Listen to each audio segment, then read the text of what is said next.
you being condescending. Alright?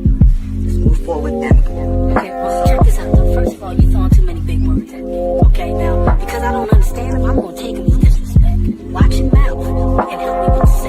okay, see, now you found yourself a nigga. You looking for a nigga? Nigga here now, see? My mind is so spectacular. Now you being condescending. Alright? Just move forward and Okay, well, check this out, though. First of all, you're throwing too many big words at me. Okay, now, because I don't understand them, I'm gonna take them as disrespect. Watch your mouth and help me with the say. okay, see, now you found yourself a nigga. You looking for a nigga? Nigga here now, see? My mind is so spectacular. Open up your aperture. You don't like the light that I be shining, bitch. You Dracula, Southern draw vernacular. Flip you like a spatula. Knew that I was built to put this world up on my scapula. I've been on this road so long, my tires bald. I don't wanna text and no, I don't wanna call. Came in this shit running, bitch, I don't know how to crawl. We ain't never folding, I'm holding the highest car. Look, okay, grew up running post routes. Now I'm on the cash route. Better call the plumber, that boy spitting like a bass spout. All these bad women in this club, fuck is you mad about? Word to all my estheticians, boy, I'm about to lash out. Straight from St. John's to the east side, jigging since the knee high. Watch the way I put on for my state, nigga, yeehaw. Respect it, know every thigh. Crazy how I made it to the league from the bleach eyes. Boy, my shit hair wrong, black, rich, and bare arms. Smoking on that yogi, this shit stronger than some bare arms. Goku, I'm in rare form, you cannot prepare for him. When I swing, it's like a carnivore, this shit ain't fair for him. Brought intellect back to this rap shit. You niggas need chapstick. Shit been dry for way too long, and I'm the matchstick. You niggas Nickelodeon me, I'm more like Cap Nick. Cap a nigga, throw him in front of me.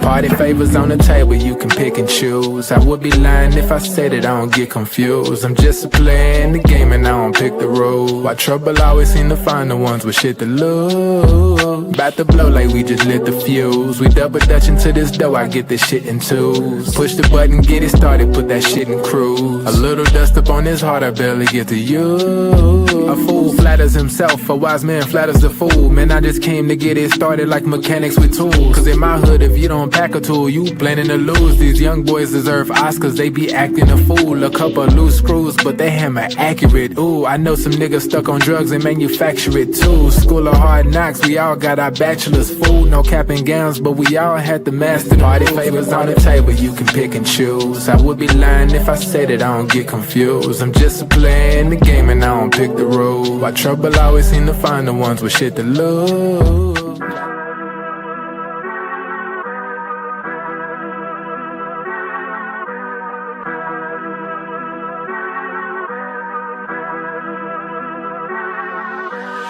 I'm dumb lit, it's about to be a late night. Fresh wax, shawty, show me what it tastes like. Niggas know me in my city like I'm Wayne Wright. Got them looking up to me and we the same height. Ooh, I got it bad, deep in my bag. Foot on the gas, they cannot last. Swimming with the sharks, bitch, that's a great white. Never stopping, we don't even need no brake lights. Say she don't smoke, but she always smoke with me, yeah. Backwards in the air, back up in the ovaries, yeah. All my ops, they stay running like they over easy. Even my masseuses can't just get too close to me, yeah. Shout out to Next, soon as the ink dry, we count out the checks, yeah. I never flex, I bought up a business, you bought up a section. I'm at the top of my class, yeah. Y'all never learned from your lessons. Skywalker gave me the force, yeah. Turn this into an obsession, yeah. I couldn't wait on the team, cooking shit up with just me run play, yeah. Things never are what they seem, but we know the facts, yeah. Charging that shit to the game, but now I pull up with a battery pack, yeah. The bigger they are, the harder they fall, and we can just leave it at that. I'm dumb lit, it's about to be a late night. Fresh wax, shawty, show me what it tastes like. Niggas know me in my city like I'm Wayne Wright. Got them looking up to me and we the same height. Ooh, I got it bad, deep in my bag. Foot on the gas, they cannot last. Swimming with the sharks, bitch, that's a great white. Never stopping, we don't even need no brake lights. Big bro, why they call you big bro? Every time we hit the bank, we deposit zip codes. Well connected with the streets, like we out in Skid Row.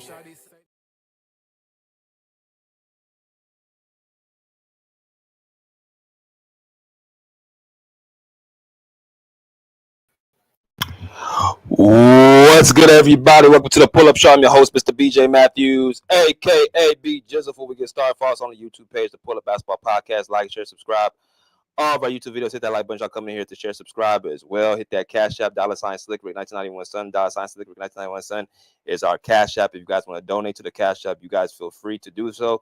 If you guys now have Cash App, that's perfectly fine. You can donate. Also go into our super stickers and super comments. You guys can click that $ symbol right there in the chat box, and y'all can donate to the Pull Up Basketball Podcast after we, drop this, great content.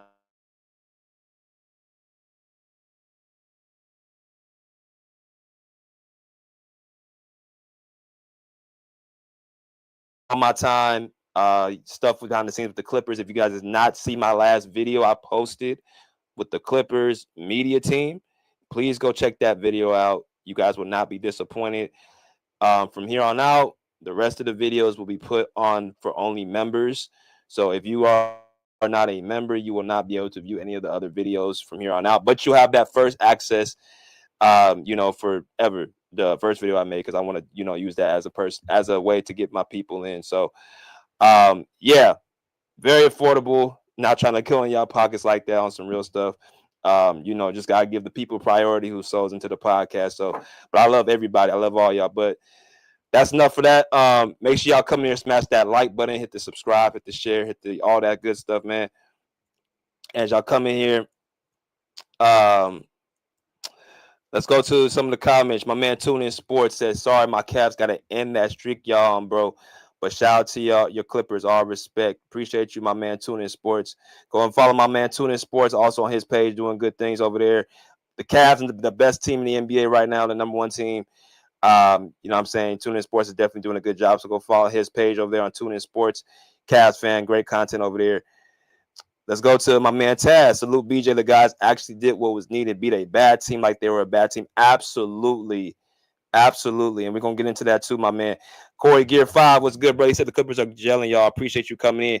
If you guys have not already, make sure you guys post y'all response right there in the YouTube video. You guys can, post y'all on the poll, y'all responses. So make sure y'all do that. But let's get into it. Let's talk about it. Yesterday, the Clippers beat the living hell out of the Charlotte Hornets from start to finish. Pretty much not making it much of a game. The Clippers beat them 123-88 at home. The Clippers go to 38-30, 23-10 at home. They've been very good at home this year. And then the Charlotte Hornets dropped to 17-50, 7-26 away as well. Pretty much, I believe they're the worst team in the East, if I'm not mistaken. No, Washington is. Washington and Charlotte. But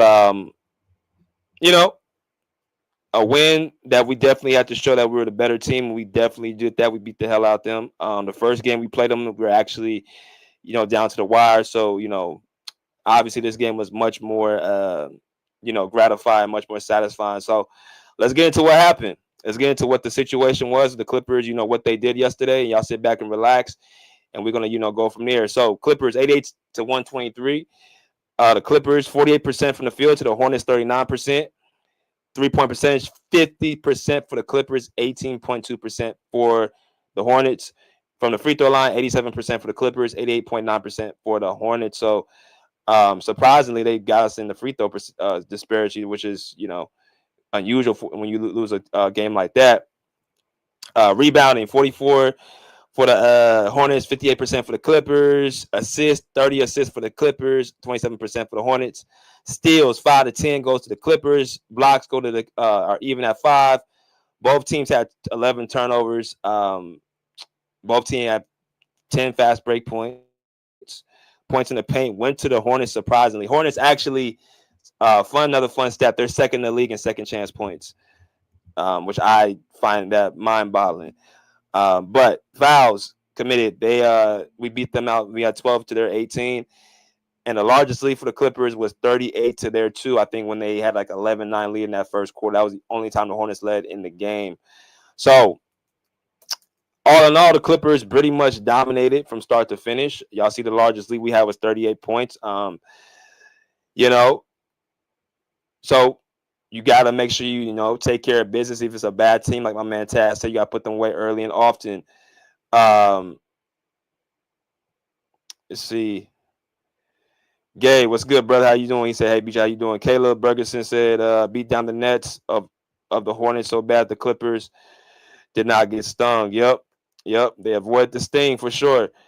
So that takes care of the team stats. Go right to the the playoff, or the box score stats real quick, and show y'all what happened in that. So Hornets, Miles Bridges, Mark Williams, LaMelo Ball, Daquan Jeffries, Josh Green, right? Pretty much all struggle. Miles Bridges starting off struggle, 3 for 10 from the field, 1 for 7 from the 3-point line, 7 points. He was very effective in that first game against us in Charlotte. So us holding him to less than 10 points, which, like I wanted to mention real quick, all these NBA players have had 4-point game performances, 5 point, 10 points, 2 points, 7 points. All these dudes have had that type of performances, as y'all are seeing right here. Miles Bridges, I think he's like an 18 to 20 point game per game scorer. Pretty much had a rough night last night in the office. It happens. Mark Williams, 9 for 15, surprisingly was their most efficient player last night. 15 rebounds, 18 assists. Very, very effective. Almost traded to the. I see why the Lakers definitely want him, because he is an active guy who does get, layups, tip in, second chance points, things of that nature. Definitely playing some good ball for Charlotte. LaMelo, 16 points. Did not score 20 points. He had 18 shots, only made 5 of them. 5 assists, 4 turnovers. I know a lot of people are like, LaMelo should come to the Clippers. I really don't think that's going to do anything. I don't really see LaMelo as a winning type of player. I think he's like a showsman, but he takes bad shots. He's careless with the basketball.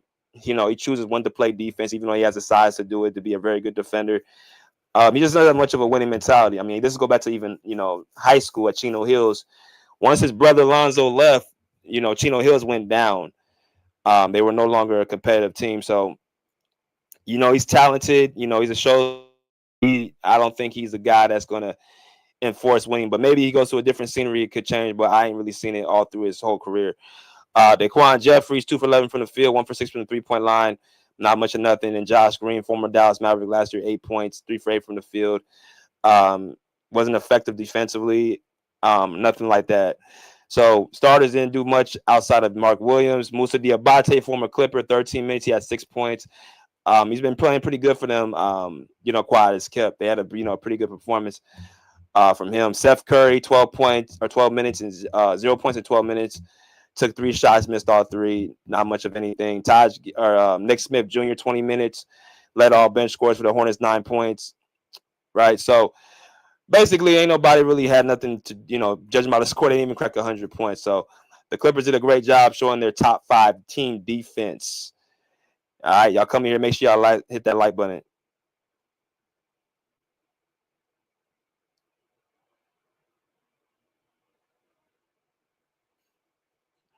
He said, "How can you not want to have LaMelo Ball when we have an older version of LaMelo Ball? James Harden, lousy shots, high turnover showman." Exactly. I don't want another James Harden here. They are both ball dominant. They both shoot outside threes. LaMelo does get into the paint more. He's younger. He's more athletic. He's more quicker with the ball, but he doesn't play winning basketball.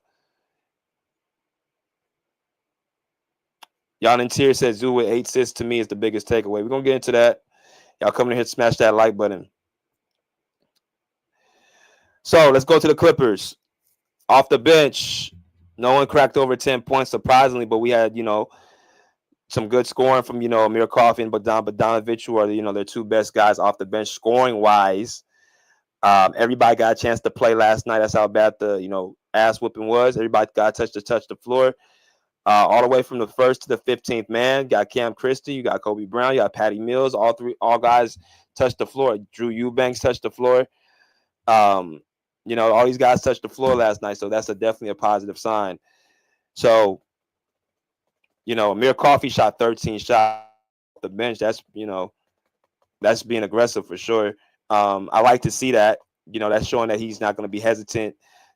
Which he hasn't all year been hesitant. So I like to see that, even though he had an inefficient last night. For the most part, Amir Coffey's been, very, very productive, scoring, shooting, That mid-range pull-up shot he's been hitting, at the elbows. He's shooting 47% from the field, 10 rebound, 10 points a game. So, he's been very effective for the time he's been playing.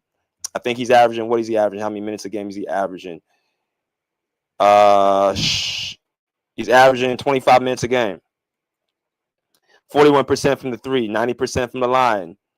So pretty much almost a 50, 40, 90 if, he gets that field goal percentage up. So Amir Coffey's been pretty productive all year, and he's, changed his role from, being a starter to being a bench player. So I think Amir Coffey has earned himself to be in that top 8 rotation. Bogdanovich, 19 minutes last night, 3 for 4 from the field, 7 points. Quiet night for him. But, effective.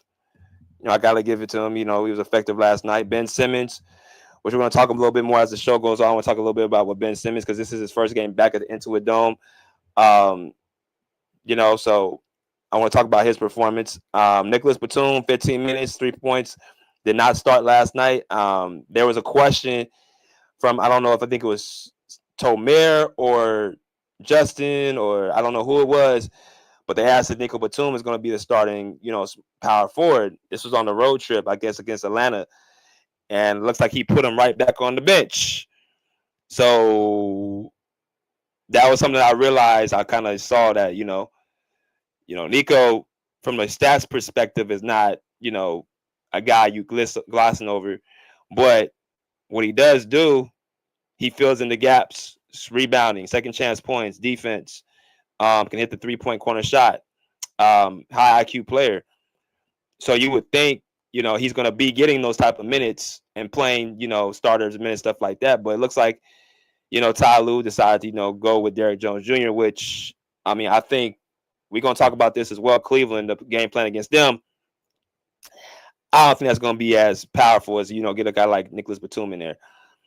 But let's talk about the starters real quick. You got Kawhi, you got DJJ, Zoo, Harden, Powell. All right. Powell, first game back, 23 minutes, 3 for 13 from the field, 7 points.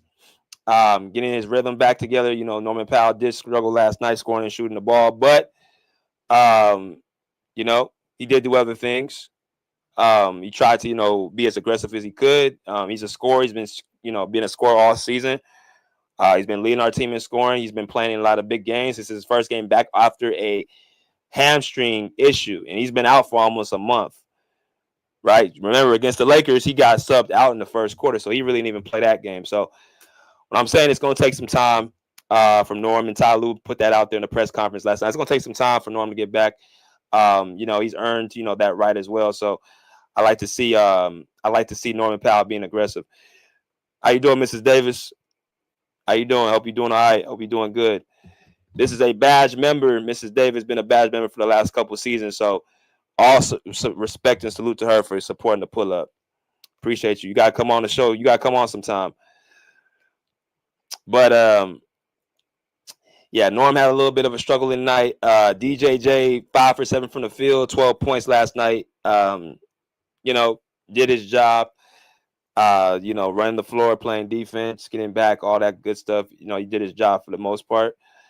They're going to have to pay attention to that position as time goes on. We play bigger teams.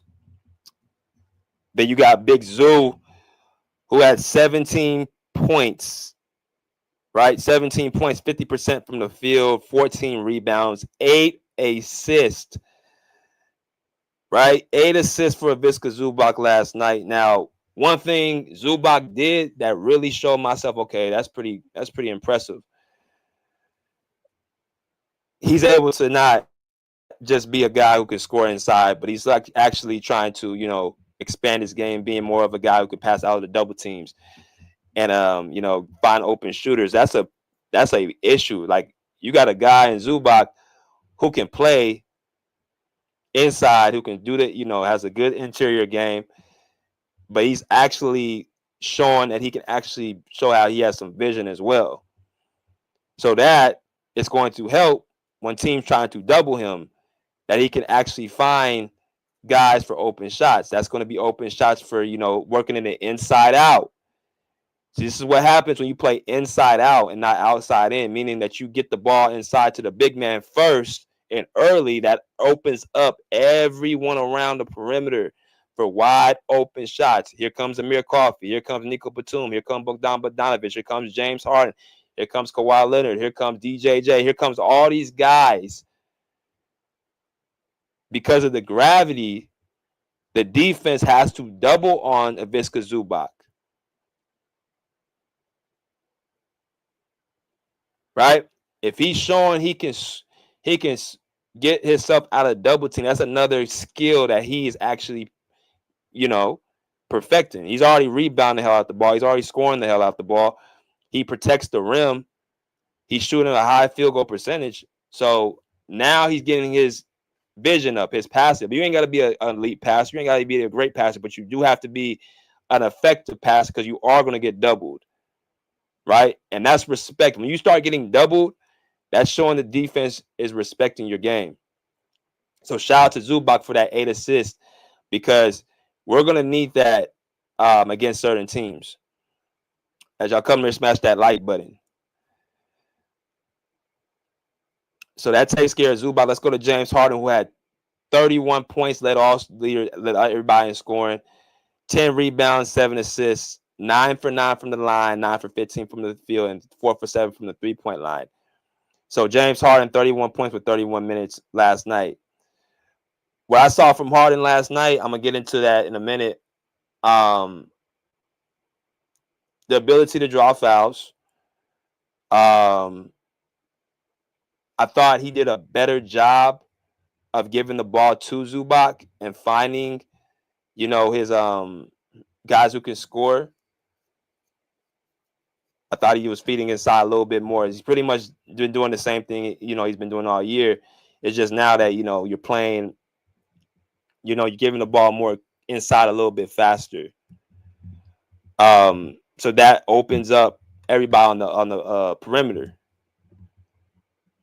But, efficient. Let me see how many turnovers Harden had last night. Harden had 2 turnovers and 7 assists. So that's what I will take. I would take 7 assists with 2 turnovers. Right? I would take you making all your free throws. I'll take you shooting efficient from the field. I would take all that. So these are the type of games Harden needs to have against, the top seeded teams. We got Cleveland coming up. And I was talking to old man about this. I said, I think judging by the Cleveland Cavaliers, their backcourt is not really a defensive backcourt. You got 2 offensive guys that's going to make Harden work. But defensively, you don't really have a guy to put on James Harden, which is going to open up him in his game as well. He's going to be able to draw fouls. He's going to be able to, get in his spots. Right? Darius Garland and Donovan Mitchell are obviously smaller than James Harden. So, he's going to be able to, kind of, use his strength to get into the paint. So it could be a game for James Harden, come up, big in, which we're going to talk about that as well. And then finally, Kawhi Leonard, 27 minutes, 9 for 16 from the field, 3 for 4 from the three-point line, 6 rebounds, 5 of 6, 23 points. All in all, very, very good game for Kawhi Leonard as well. So I want y'all to, continuously vote into the chat box as well, because I want to go ahead and talk about something else real quick. So we got 43% saying they're clicking, 40% saying they're good but don't get carried away. 7% saying they're not good, haven't been tested. 7% saying undecided. So y'all continuously vote inside the polls right now. So take this off real quick. I want to go back to a comment from Maddox Vasio 999. He said, for some, how Adam Clippers talk is worried about Kawhi. Okay. So I got a chance to watch Adam last night. Shout out to Adam, LA Clippers Talk. If y'all ain't checked him out, he's a guy also that, does radio for the Clippers, has his own show as well. I caught my boy last night. I know that y'all all saw it. It says, has Kawhi Leonard taken a step back? Right? Has Kawhi Leonard taken a step back? And when I seen it, because I get the notification on my phone, I'm like, okay. So I clicked the video. I watched part of it last night. I fall asleep. I watched the rest this morning. So Adam comes and says that he feels like, is Kawhi taking a step back? Is he no longer the guy that, is the alpha on the team? Is he, saying like, he's not the guy, he's not speaking like, is that what we got to with Kawhi? So I'm listening to it. I'm like, okay. And then he plays the video of the post game last night, which right here, y'all gonna see Kawhi Leonard speaking to the media about,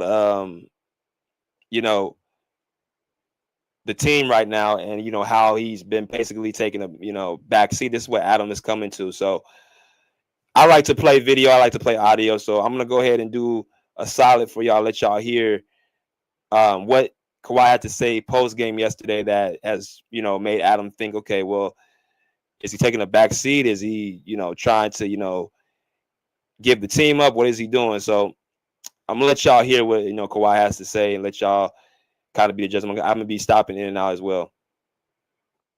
Situation, or if we need a basket, he's able to relieve us, and with this efficiency that the team is seeing that, and bringing two guys to him, and he's making the right plays.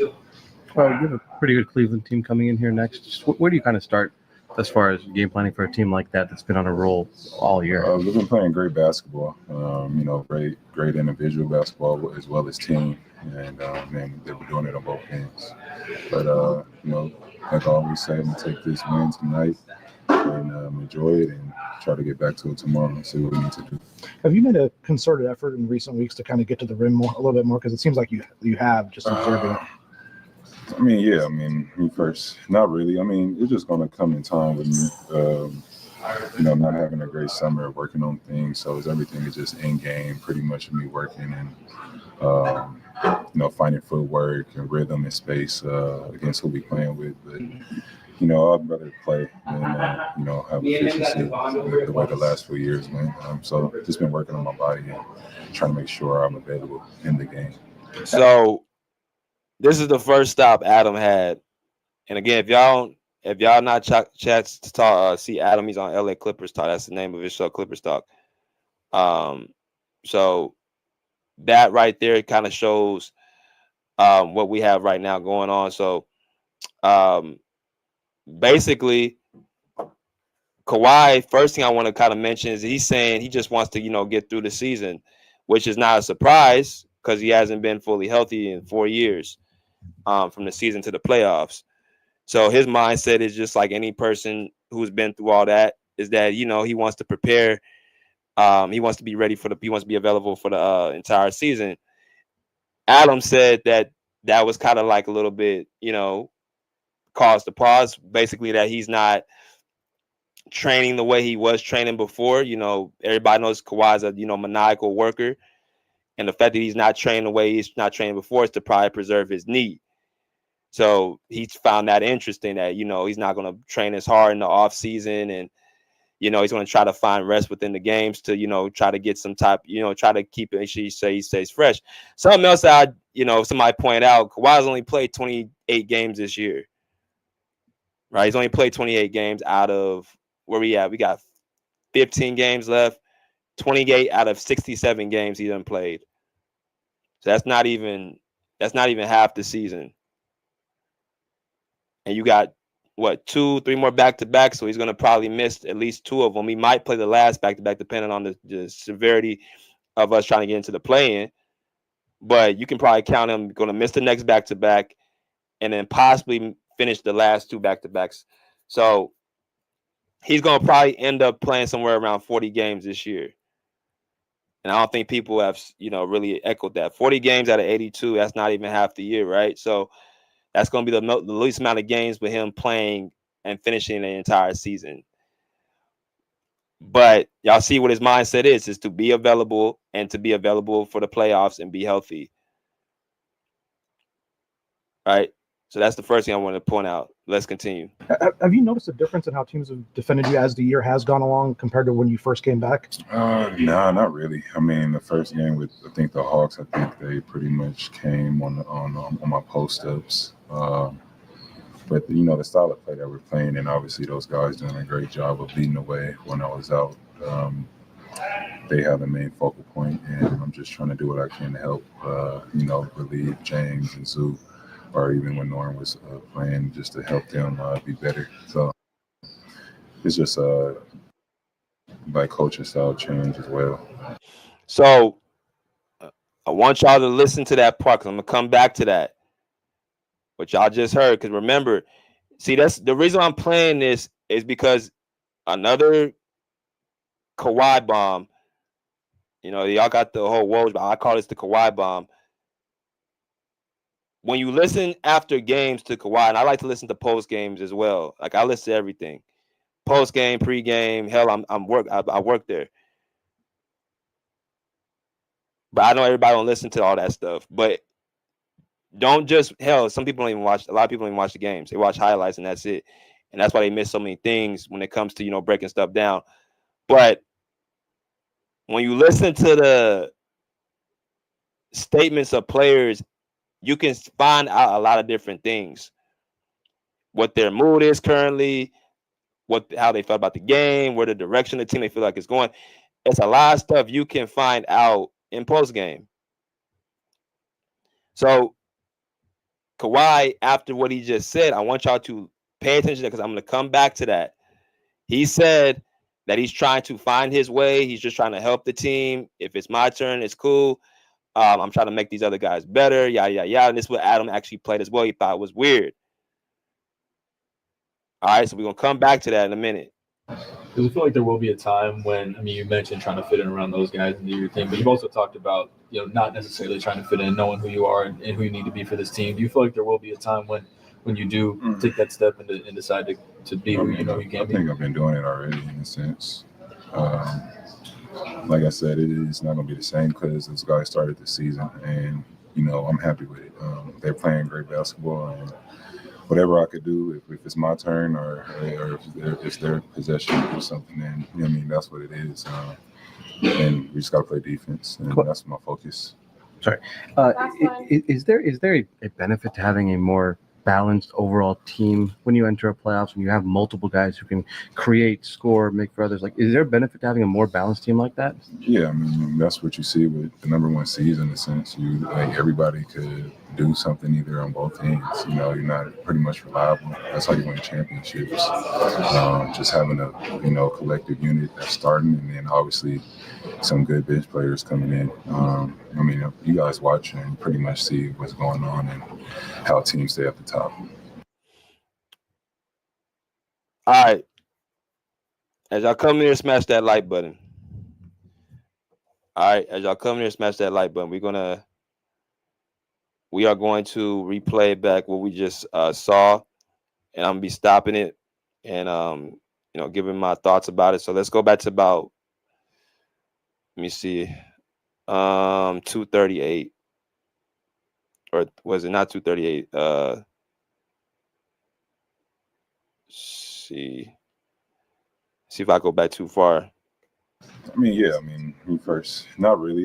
It's just going to come in time with me, not having a great summer, working on things. So is everything. Have you noticed a difference in how teams have defended you as the year has gone along compared to when you James and Zoo, or the style of play that we're playing, and obviously those guys win. So just been working in rhythm and space against who we playing with. But I'd rather play than have efficiency. I'm gonna stop it right here, and then we're gonna continue from here. All right. Like the last few years, man. So my body and trying to make sure I'm available in the game. Have you noticed a difference in how teams have defended you as the year has gone along compared to when you first came back? No, not really. The first game with I think the Hawks, I think they pretty much came on my post ups. But the style of play that we're playing, and obviously those guys doing a great job of leading the way when I was out. they have the main focal point, and I'm just trying to do what I can to help, relieve James and Zoo, or even when Norm was playing, just to help them be better. So it's just like coaching style change as well. So, all right. So this is where we're gonna stop it at. Now, I want to go to a comment by Corey Gear 5. He said Kawhi damn near been averaging 20 points a game since he's been back. All right, so let me pull something up real quick. Let's, see if that's accurate. So Kawhi is averaging 19 points a game, 5 rebounds, 2 assists off of 46% from the field. All right, so, Corey's right. Since he's been back since January, he's been averaging close to 20 points per game. If you break that down even more from month to month, right? If you break that down from month to month, he's been back since January. This is his 3rd month back, right? The first month of January, he was averaging 16.6 points per game, 49% from the field, 35% from the 3, 82% from the line. Those are pretty good shooting splits, right? 49, 35, 82. Those are great shooting splits right there. 2.4 assists, 1 steal, 1 block. Those are the raw numbers, 24 minutes a game, right? Now, in those 24 minutes, while you're watching the game visibly, he's moving around the court very well. Defensively, in that month, remember that game against the Bucks where he guarded Giannis in that second half? Right? They were 9-2 in the month of January when Kawhi was playing. Right? All the games Kawhi played in January, they were 9-2, so they were very effective. Right? So I'm highlighting that to, make a point. And then February comes, and I think January they were the 4th seed that they got out to the 4th or 5th seed in the West, which was, they were starting to go the right direction. And then something happened in February where they started to lose games. They went, 3-5 in the month of February when Kawhi played. And this is when all the chatter was going is, Kawhi, why not good enough? Kawhi don't want to play. This is not his team, yada, yada, everything under the sun. So February comes, 17.8 points per game. Shooting splits of 42%, 42%, and then 73%. So all his numbers went down in February. Now, I played that clip. I'm going to go back to it. And everybody's like, what the hell is going on with Kawhi? What the hell is going on with Kawhi? And I told everybody that the offense stopped running through him in February. And when the offense stopped running through him, we started catching L's against competitive teams. Not teams that are not competitive. Against the Lakers, we caught 2 L's. Against we caught an L against Milwaukee and Indiana, all playoff caliber teams, right? Top 4, top 5 season, East or Western Conference. Those are top competitive teams. Yeah, we beat the Bulls, playing team.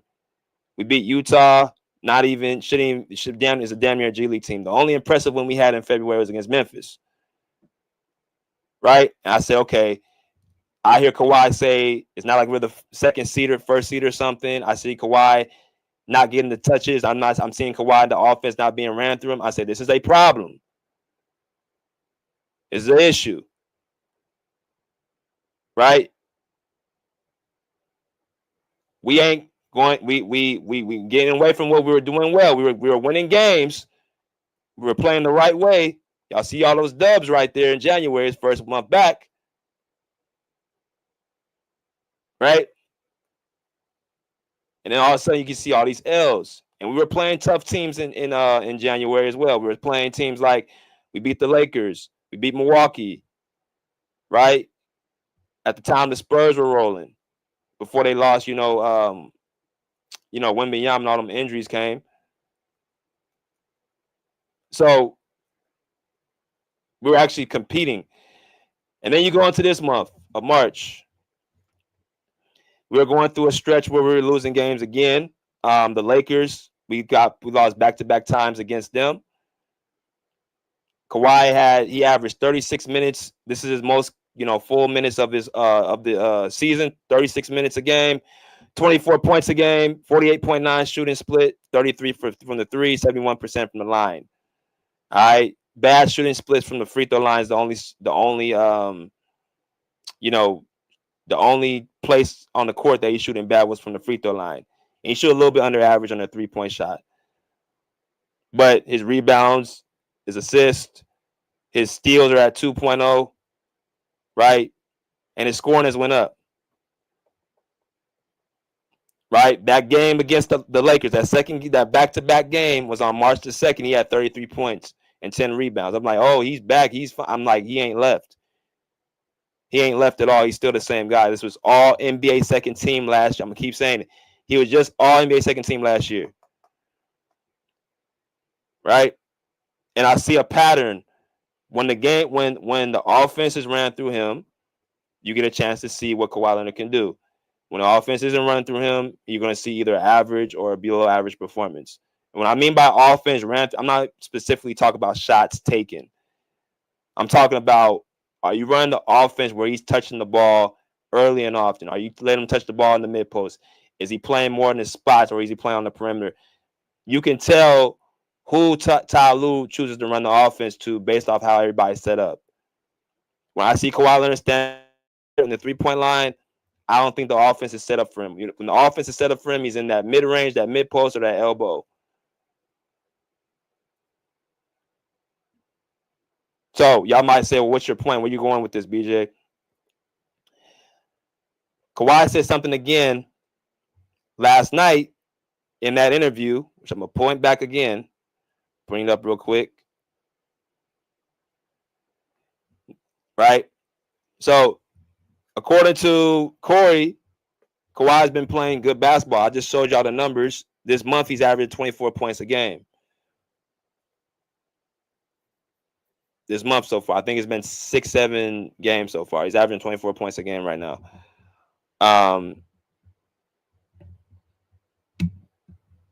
But he's talking about he wants to take a step back. Again,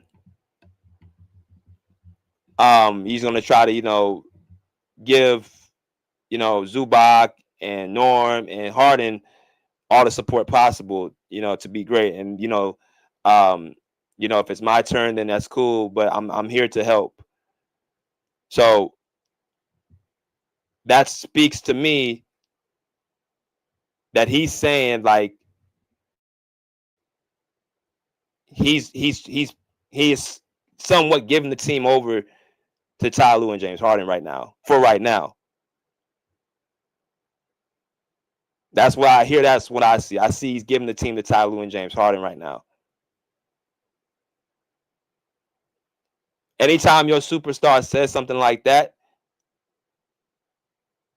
and you've been watching how the offense is not ran through him time and time again, game by game, where he's looking to sacrifice his game for the betterment of the team, that's telling me he's finally submitting, and he's saying, you know what, I'm going to go ahead and just give in and let y'all have it.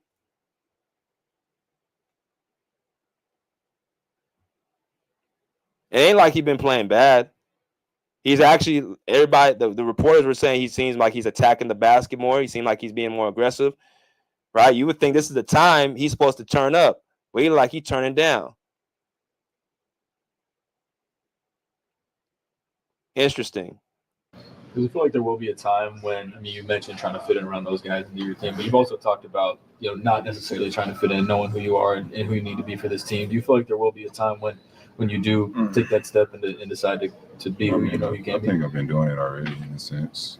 Like I said, it's not going to be the same because those guys started the season, and, I'm happy with it.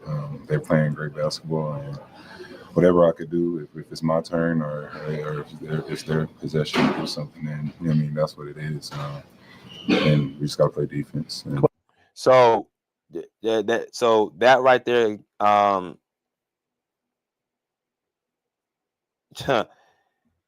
so he says, if it's my turn, then fine. I'm here to help the team be successful. I'm here to help the team do what they need to do, yada, yada, yada. And then he says, he said, are you, starting to turn the clock? Are you starting to, Joey Lynn asks this question, are you starting to turn the clock? Are you starting to, be the Kawhi that, we, pretty much are used to seeing? And he's saying, I feel like I've been doing it already. And that's the same thing I've been saying. Ain't nothing wrong with this dude.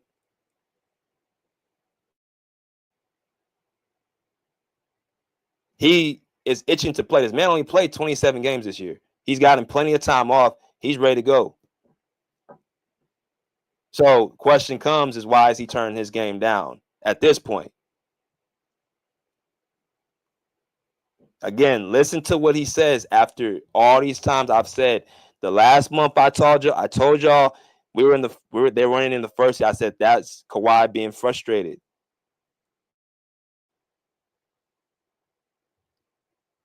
Then last night, there were some plays I saw Kawhi Leonard calling for the ball. He didn't even get the ball.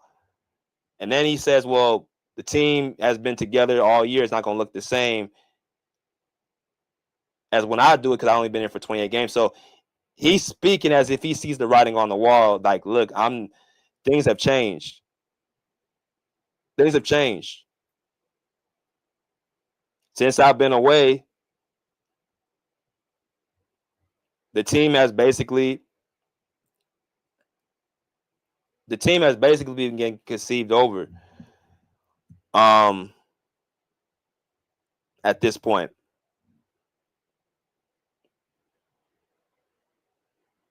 They have basically told Kawhi Leonard in a subtle way that the ball will not be going through you first, game by game. Now, Ty Lue's going to get on the podium and say different, or he might say behind the closed doors that, oh, this is your team. But I've been playing ball for 20 years. Been watching the same amount of time as well. Y'all know how many coaches I've done had. Some coaches I've done had that told me something and they do the complete opposite on the court. Coach can get on the podium and tell you anything and sell it, but when they give their actions, it's completely different. Kawhi is smart enough to understand, look, I'm not getting the ball in my spots. I'm staying in the corner. You got, teammates, feeding off of other people over me. And Kawhi is saying, okay, I'm going to go ahead and give it over. I'm going to go ahead and conceive. I already voiced my frustration with how the offenses ran earlier than season. I voiced my frustration with the coaching last year, saying we were winning off of talent. So, you know what? A person like Kawhi ain't going to keep arguing. He's not going to keep arguing with you. He's going to give you what you want, and then he's going to leave it up to you to, accomplish it. Because it seemed like to me, they feel like they think Kawhi Leonard doesn't have to be the number one option. The $150 million man don't need to be the first option. The guy that you built your franchise don't have to be the first option. The guy that has had the only person with championships don't have to be the first option. The guy who's all NBA second team don't got to be the first option. I'm telling y'all, you are asking for problems. So when he says, I'm trying to make sure these other guys are comfortable, that's Kawhi trying to not lower their confidence. That's Kawhi Leonard basically saying, I'm going to support the team because he's a team first guy. But let's be real, man. There is no way we going anywhere with Kawhi Leonard not being our first option.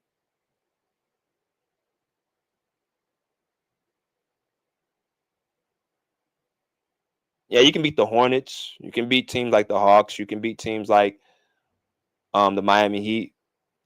You can beat teams like that. But the cream of the crop team, like the OKCs, right? Like the Bostons, like the Clevelands, teams that we didn't struggle against, the Houston Rockets, the Lakers we struggle with, teams like the Timberwolves we didn't struggle with, the Suns we didn't struggle with.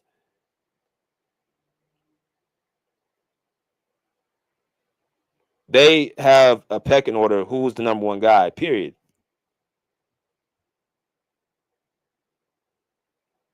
Now the difference is Kawhi ain't been as healthy as those other guys like Anthony Edwards, like Nikola Jokic, like Shai Gilgeous-Alexander, like Jason Tatum, like yada yada.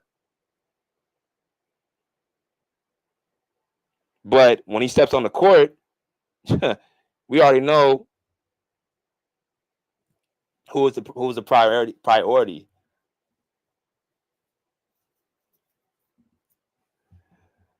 Mike Mack says, not a big deal. Kawhi will be the first option in the playoffs. That's what truly matters. Here's the issue with that. You don't want to wait to the playoffs to make it known who is the best player on the team.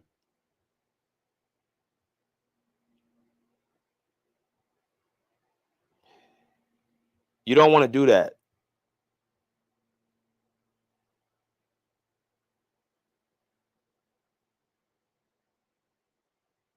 I'm not saying, listen what I'm going to say. I'm going to let y'all in.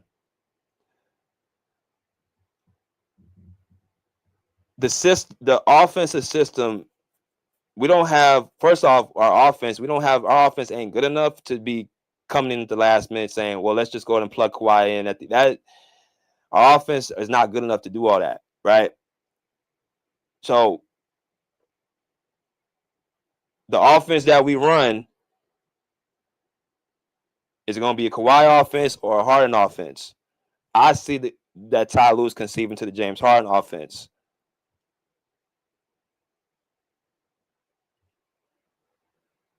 See, Kawhi is playing in an offense that's not even his offense, that offense that's uncomfortable to him, and he's still trying to be as productive as possible.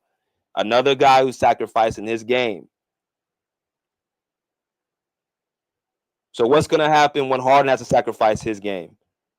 Because you're saying that he's going to be the best player in the playoffs. It's going to be can Harden play under Kawhi's system? Meaning, like, you're not going to be having control of the ball. You're not going to be having. You're going to have to try. You're going to have to find and do other things on the court to be productive.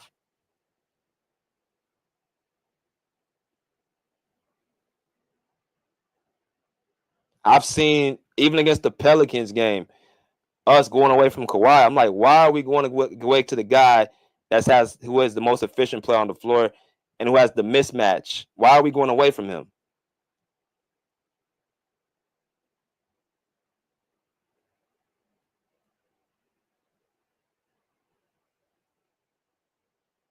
I don't like it.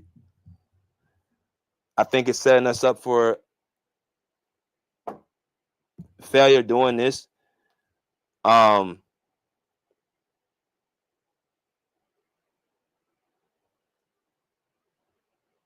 It's no way in the world that we should be talking about whose team it is. And Kawhi saying what he said, I don't hear no other superstar saying that. I don't see SGA saying, I don't see Luka Doncic saying, I don't see Jason Tatum saying, I don't see Nikola Jokic saying, I don't see any of these guys saying that.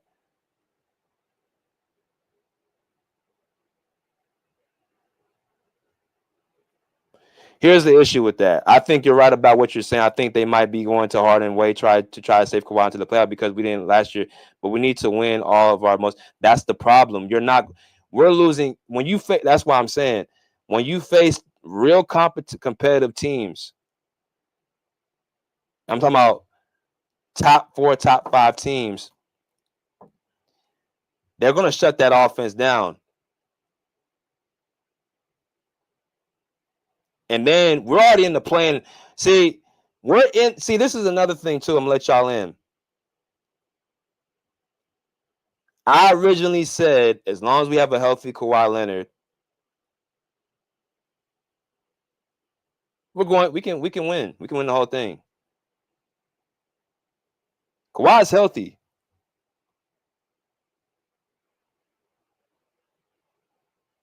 So if he's healthy, he's the $150 million man. Why is he having to draw his game back? Shouldn't the team follow his suit and bring their games up?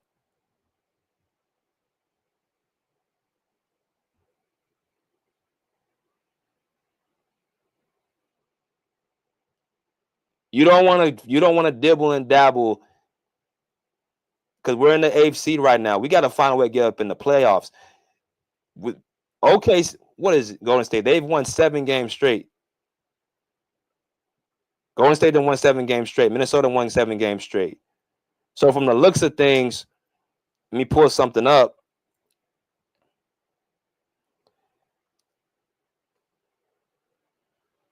Pull something up, y'all, real quick, and I'm gonna let y'all know, I promise.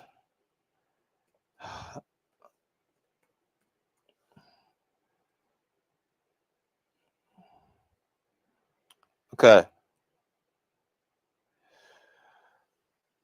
Standings.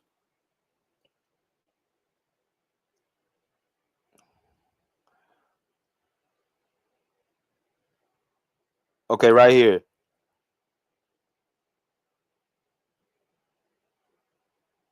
The Minnesota Timberwolves, the Clippers, Sacramento Kings, and Dallas Mavericks. So, and Phoenix Suns. Those are going to be the 5 teams that are going to probably be in the mix. Unless Golden State drops into the play-in or the Lakers drop, it's going to be Minnesota, Clippers, Sacramento, Dallas, or Phoenix. So those are the 4 teams we gotta at least beat one of those 4 teams if we're the 7th or 8th seed. So if we face, say, Minnesota, a team we ain't beat all season, what's so weird about them? They won 8 straight. I'm sorry. You would think that we don't figure this problem out with them, but we still haven't figured it out. So that's a team we got to possibly face. Are we going to face Sacramento if we drop to the 9th or 10th seed? Well, Sacramento, last game we played against them, that game could have went either way.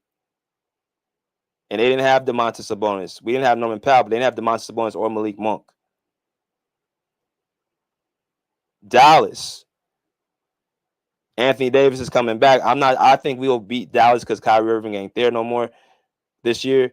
But that's another team. And then you got the Phoenix Suns, who, for whatever strange ass reason, they have beaten us every time as well. And all this has been done under the James Harden offense. I want y'all to pay attention to something. So we don't want to be in the play-in. We want to get out of the play-in. Because like we done won 3 games, Minnesota won 8, Golden State done won 7. They rolling. Houston done won 6.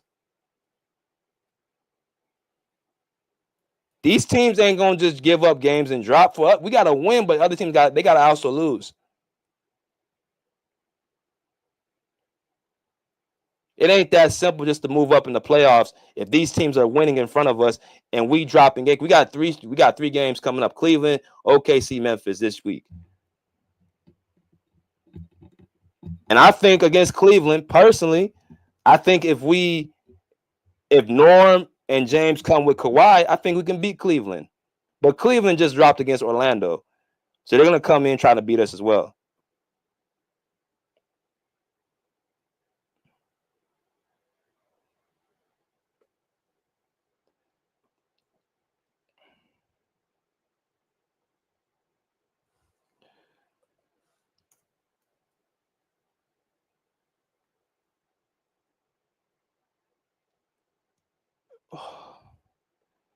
Harden just takes over the game even while he's not supposed to. Kawhi should do the same if he wants to go take it.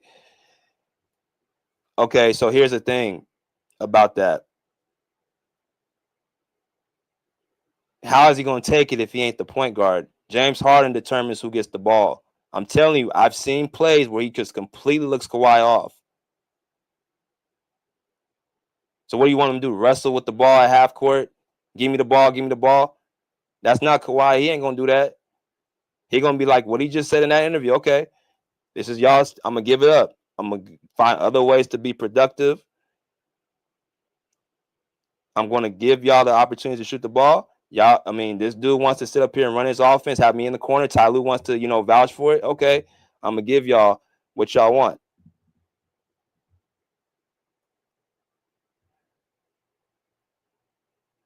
Mike Mack P said, I'm not sure what we're talking about. He gets 20 shots a game. Isn't he ramping up? You think there's an issue with his comment? He should be the number option now. It's not about the shots, Mike Mack. It's about who you run the offense through, who's touching the basketball. Just because I get a shot up in the corner at the last second don't mean the offense is ran through me. And that's an issue. There should be no circumstances where Kawhi should be feeling in the offense uncomfortable. He's not a guy that's going to be sitting in the corner working the three-point line. But the reason why they have that is because to appease James Harden. So just because you get shots don't mean the offense is ran through you. He's the best player on this team. He's ramped up. He's the $150 million man. There's no team with the number one option having to give up his game that much to a lesser version.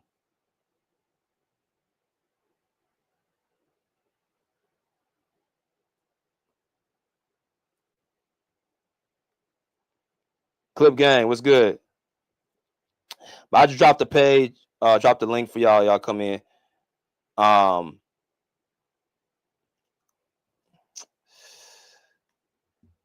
Let's see what happens. Like I said, last night was a very good win because we blew the hell out them. That's something we needed to do. Now, if it would have been like a close game, you know, then it'll be much better. But it would have been worse. But I like what we did last night. I'm just seeing certain things and noticing certain things like I'm pointing out.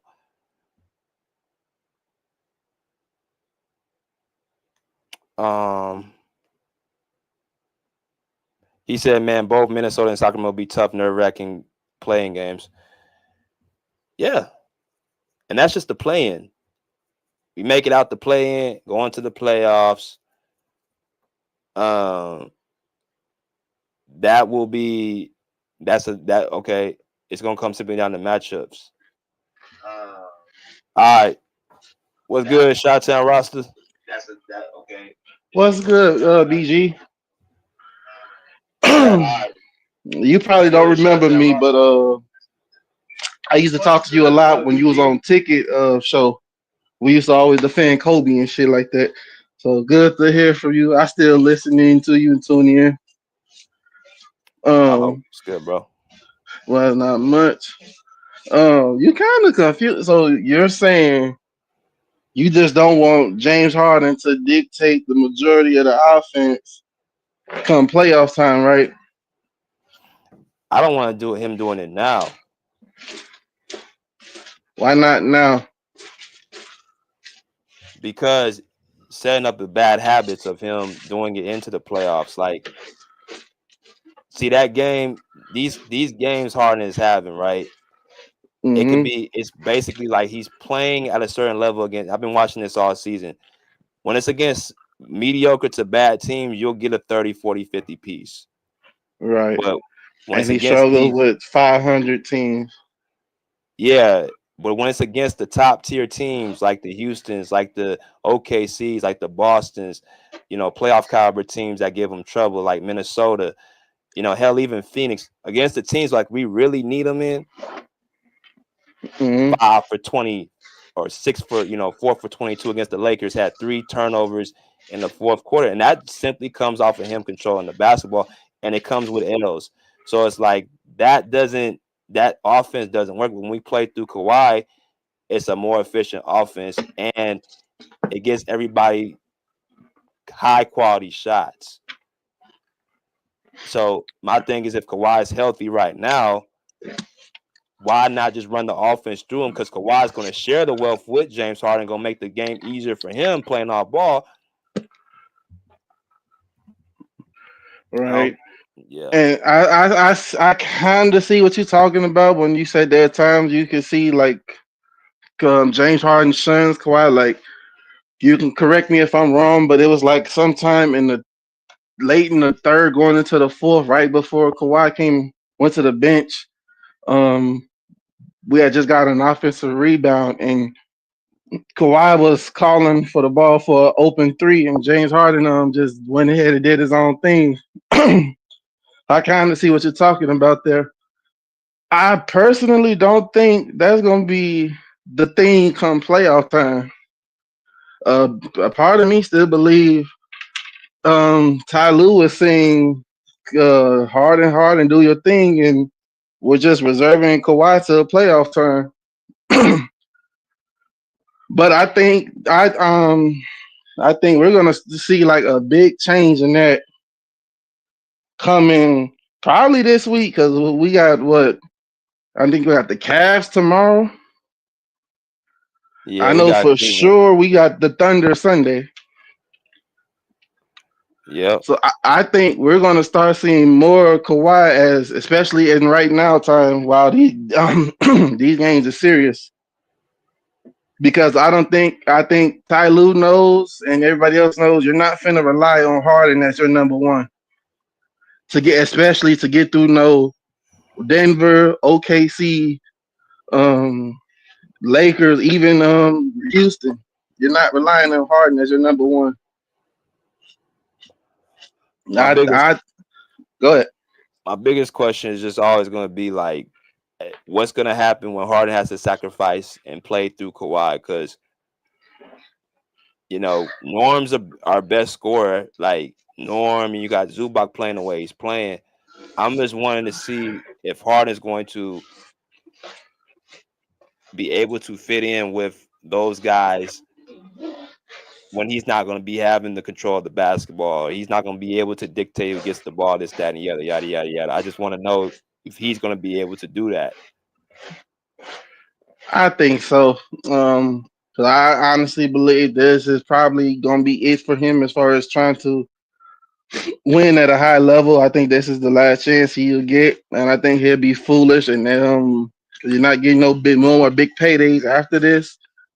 So you'll be foolish to try to continue to run the same system and things you've been doing that's caused you multiple failures time after time. Um, the late Kobe, you said it best. You're not gonna win playing the way that you do. So it actually would behoove Harden to. And I could honestly see a situation where come playoff time, 'cause I honestly don't think I don't think we're getting out of the play-in. I just don't. But I can see a situation come playoff time where that's what everybody's going to be expecting us to just continue letting Harden do Harden. But I can see a situation where he gets off that ball and tricks everybody and let Kawhi continue to come in and dominate. Yeah, I wanted to address this comment before I let Robbie Records come in. He said, Mike MacP said, but James Harden is the only reason we're here. Don't get me wrong, I'm not a James Harden fan. See, this is the narrative that's dangerous. Why I don't want I don't think he's the this going. only reason. He He does ain't need his props though. like it's been this. Our defense has been top 5 all year. That's been carrying us. The scoring of Norman Powell leading us in scoring has been carrying us. I don't know if it's because of the name of James Harden, why they think it's been him carrying us, but that's a flat out lie. What's been carrying us is our top 5 ranked defense. Our offense has been bottom 25 or 20 to 30 all year. That ain't carrying it. Yeah, I That's wouldn't say carry. I would say he has helped a lot tremendously, and I think he doesn't get enough credit for that. Because I honestly believe that if Harden wasn't with us right now, we would be messed up. But I don't think he's carried us in any way, shape, or form. man. I honestly the dude I said who's carried us honestly is Zubac. If I want to say carried, because no one to me has been more consistent and thorough than Zubac. Man, Zubac's been balling. I gotta give him credit. But let me go to my man Robbie. And I'm gonna go to skills after. What's good, Robbie? It was good, what's good, BJ? Appreciate you having me on. Go ahead, bro. This is the first time hearing this about Kawhi. I didn't know he was that frustrated with the offense. I mean, I knew the offense was bad, but I didn't know he was this frustrated with it. Um, right now, it's starting to look a little better. I'll put it the offense. This is the first time this season, even against bad teams, we struggle offensively, scoring like 105 sometimes, 110. But this stretch, we've been scoring, averaging about 120 points through 4 games now. And I think the big reason that is James Harden is going more towards Zoo. He's getting off the ball and giving it more towards Zoo and letting him make actual basketball decisions. And you'll notice that when they put him in the post and they either pass it to Derrick Jones and then they throw it into him. And sometimes he'll take it himself or he'll wait, draw the double team, and pass it to whoever's open. So he got so many assists last night. I think the coaching staff has noticed it too. Because to do this, you really need the respect of Kawhi, James, and then Ty Lue. Ty Lue's noticed this, and that's why they're giving Zoo actual offensive decisions. Before, I would say, from the Lakers, I think the last 2 Laker games was pretty much James, like you said, James Harden dictating everything. They coming down, deciding who shoots. Basically, that's what he does. Who's taking the shot, if he's going to take it, or Zoo come here, do the pick and roll, or stand in the dunker spot, right? That's where I'm starting to see a difference, is where Zoo is no longer just this pick and roll guy who stands in the dunker spot. They're giving him more offensive decisions. And now that Norm's back, it's kind of confusing now. Now that Norm's back, and we all know this Norm was frustrated last night. He didn't have a great game, and Ty Lue took him out, benched him. So we all saw he was really upset. But even though now usually when Norm has a bad game or something like that, we'd be like scoring 105 points, but we're still scoring. So it's still 120 points. And a big reason is Zoo. Giving Zoo more, giving who else? What's his name? Ben Simmons, giving Ben Simmons the ball. He's coming in. They're giving him the ball, running a fast break, getting easy buckets. Kawhi's playing better, more efficient. And actually they've been putting this stat up. I'm seeing it all over X. James Harden, through the 8 games, has pretty much played his best brand of basketball all season long. They said 65% true shooting, 29 points, 10 assists. So, as for Kawhi, I think the problem now is you have at least 5 different avenues you can run your offense through, which is now James, Norm, Zoo, Kawhi, and Ben whenever he comes in. So the question about James Harden sacrificing and doing other things, I don't really think he's going to be outside of offense. Only thing he can really do to help his team is play off ball. That's it, and let other guys touch it. He's not going to really give you anything defensively. But Kawhi, you said the offense runs better through Kawhi. I'd like to ask you about that. When you say that, you mean like when he goes into the post? When the ball goes through him and he touches the rock and he's not standing in the corner. Because people, yeah, that's what I mean. Like, so let's say like sometimes where, let's say he's bringing the ball up, like we saw him a few times, bring the ball up as run the offense, set up something himself. Is that like what you're trying to talking about? Nah, okay, so let me put it kind of clear. The Harden, I'm gonna try to put this clear. I'm gonna go to skills after this. Harden's offense primarily is what? Lob threats, pick and rolls, 3-point shooting, kicking into the corner. Yeah. Right? That's his offense. That's what he gears on. He has the control of the basketball. You might get 2 passes in the whole play, and then somebody shoots the ball. That's how James Harden, that's when he plays. That's where he's comfortable. Basically, who you playing the offense is who you most comfortable with their style. Harden's, that's his offense, right? You go to Kawhi's side. Kawhi obviously runs through sets. He's going to be in the mid post. Everybody's going to touch the ball. It's going to probably be 3 or 4 passes, maybe a little bit even more. It's going to swing around the perimeter.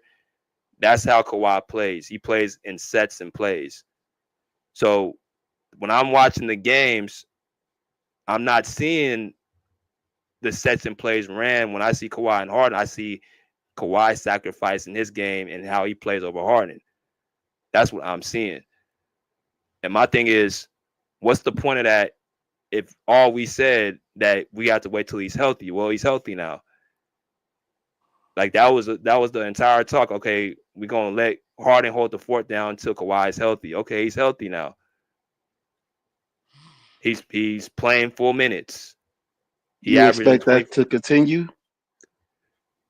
What? Us, the whole Kawhi getting shunned by Harden. You expect that to continue, or you think we're gonna switch that up in the next few weeks? Even this week, we got a lot of good games this week. If Harden went, and that's why I want to bring up this, and I'm gonna go to skills. My man Adam said Harden's averaging 29 in their last 8 games.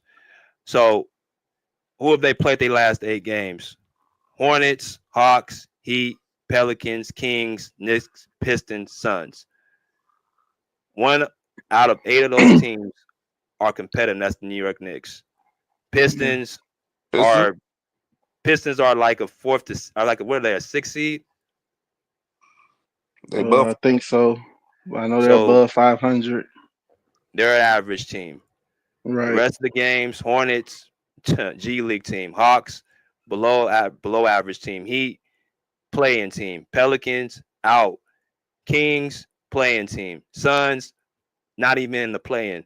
So my point is that people keep screaming 8 games. Okay, what happens when he plays OKC? What happens when he plays Houston? What happens when he plays Boston? What happens when he plays Minnesota? What happens when he plays the Lakers? That's my issue. Don't just show up against teams that are mediocre to bad. I want to see you show up against teams that are going to be teams you're going to see in the playoffs. That's why people want to just hang on to 8 games. So it's a little bit deeper than that. Okay, that's true. I want to see how they do against the Cavs. The offense I'm seeing looks a little bit more less Harden-centric and more Zoo and more Ben and some of these other guys. Is Chris Dunn healthy? Is he? I don't know if he didn't play last night, but let me go to Skills because Skills been waiting. I'm gonna get back to this. What's good, Skills? What it do, BJ? Salute to the panel. Salute to the Pull Up Podcast. BJ, I agree with every word that you just said, bro. I don't disagree with shit you just said because, you know, we look good against the Hornets last night, but we did to the Hornets what you're supposed to do to them. You're supposed to beat them by 20. You're supposed to not let them get in the game. To your point, the offense has been looking better the last 6-7 games. But, you know, I don't care about how many fights you had. It's who you fought at the end of the day.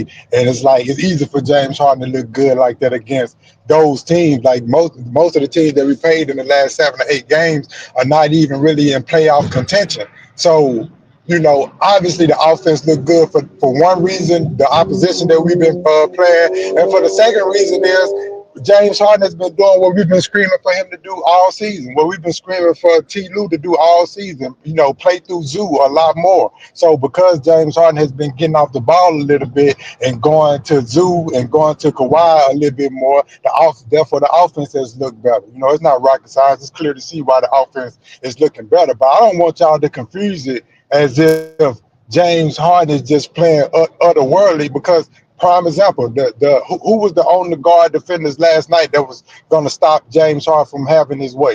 Because that's not going to be the case. That's not going to be the case when we play Cavaliers tonight. It's not going to be the case when we play OKC. They have point of attack defenders that's going to be on James. And I want to say this as well. You know, I saw some things in the post conference last night from Kawhi. A couple of statements that I just didn't really care for, because people keep saying that James Harden has led us this far. True, he has led us, but led us to what? We're in the 7-8 seed in the Western Conference. It's not like we're the first seed, second seed, third, or even in the top 5. So they keep saying he led us where? Like, where are we? I don't even want to be fighting for playoff contention at this point in the season. I would like to already have a top 5, top 6 seed, you know, already tied up. So all of this high praise for a job that is not done yet makes no sense to me. And then the last thing, I'm going to end it with this. Out of all those guys that we have, and true, we have guys that we can run our offense through. We can run our offense through Harden. We can run our offense through Zubac. We can run our offense, obviously, through Kawhi, and we can run it through Norm. But out of all those guys that I just named, there's only one guy that's proven to get it done when the postseason comes. And it's not the other 3 guys outside of Kawhi. So we can pay attention to this full goal if we want to, watching what James Harden is doing right now against C and D level competition, or watching what Zoo is doing. And I salute Zoo. I salute Zoo for what he's doing, but it has yet to be proven or seen for these guys to do this in the most intense moments of the playoffs, in those game 7, game 6s when it's teeter-totter. It's only one guy that's proven on our roster to get the job done. So if our ultimate plan is not to run the offense through Kawhi, then I don't see us getting far. And I'll end it right there. And see, that's the last part you just said, Skills. What are we trying to do? Are we trying to say, like, we're gonna go through and die through Harden, and then we're gonna turn into Kawhi in the playoffs? If that's the plan, bro, that is a stupid plan. And it's not gonna work, BJ. It's not gonna work, BJ. I'm gonna be real with you. And you know, I gotta get on here and say that I was wrong. To JM, if you're listening to this, JM, you was right, and I was wrong, JM, because I remember talking to you and BJ about a month or 2 ago, maybe even a little bit longer than that. And I was like, when Kawhi come back, you know, James Harden is going to hand over the keys to the throne. It's going to be evident. It's going to be obvious. Well, I was wrong, because it seems to be some reluctancy on James Harden and to want to, you know, pass the reins over back to Kawhi and let us run the offense through him. Now, I don't know whether it's all James Harden or it's T. Lue, but I was wrong, because I thought when Kawhi came back, once he got back up to speed, it was going to be a clear transfer of power, and I have yet to see that. And now that we got Norm back, things going to get even, a little bit more wackier, in my opinion, because last night I knew we was going to sit Nico and bring in Derrick Jones Jr., because when Nico in the lineup with Norm come back, we don't have a point of attack defender. So we need to have either Derrick Jones Jr. or Chris Dunn in the starting lineup at all time, because we're not going to ask Kawhi to be the point of attack defender, and Nico is too old to do it. So I knew that was going to be the adjustment that we made last night. But now that Norm is back, the same question is being posed. Who are we going to run the offense through? And they acting like we haven't seen James Harden's style of play come up short in a mini playoff series. Not just 1, not just 2, for the last 10, 15 years, we've seen that style not get it done in the postseason. So I don't know what make the world think that it's going to be any different this time. Like I said, out of the 4 people that we can run that offense through, it's only one guy on our team that has been proven to get the job done in the most intense moments in the playoffs. So it would be foolish for us not to run the offense through him when he's our best player on both ends of the floor. I don't care what Norm is averaging right now. I don't care what James Harden is doing right now. When the playoffs come and it gets a little bit more physical, a lot more physical, it's only going to be 1, 2 guys on our team that I see that's going to ride to that challenge, which is going to be Kawhi, who love the physicality, and it's going to be Zubac, who love the physicality. I've seen James Harden, when they get physical, I've seen him shrink. I've seen him go ghost, and you got to...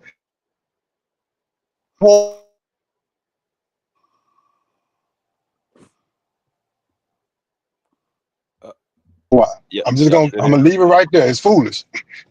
Yeah, I think a lot of people like kind of what me all thought. I thought the same thing too. Because I said, okay, when Kawhi gets healthy, when Kawhi is back to his full self, he's playing full minutes. Okay, Harden's going to give the team back to Kawhi. You had your time, you got your All-Star. Okay, now release the keys over to Kawhi. Give me the keys.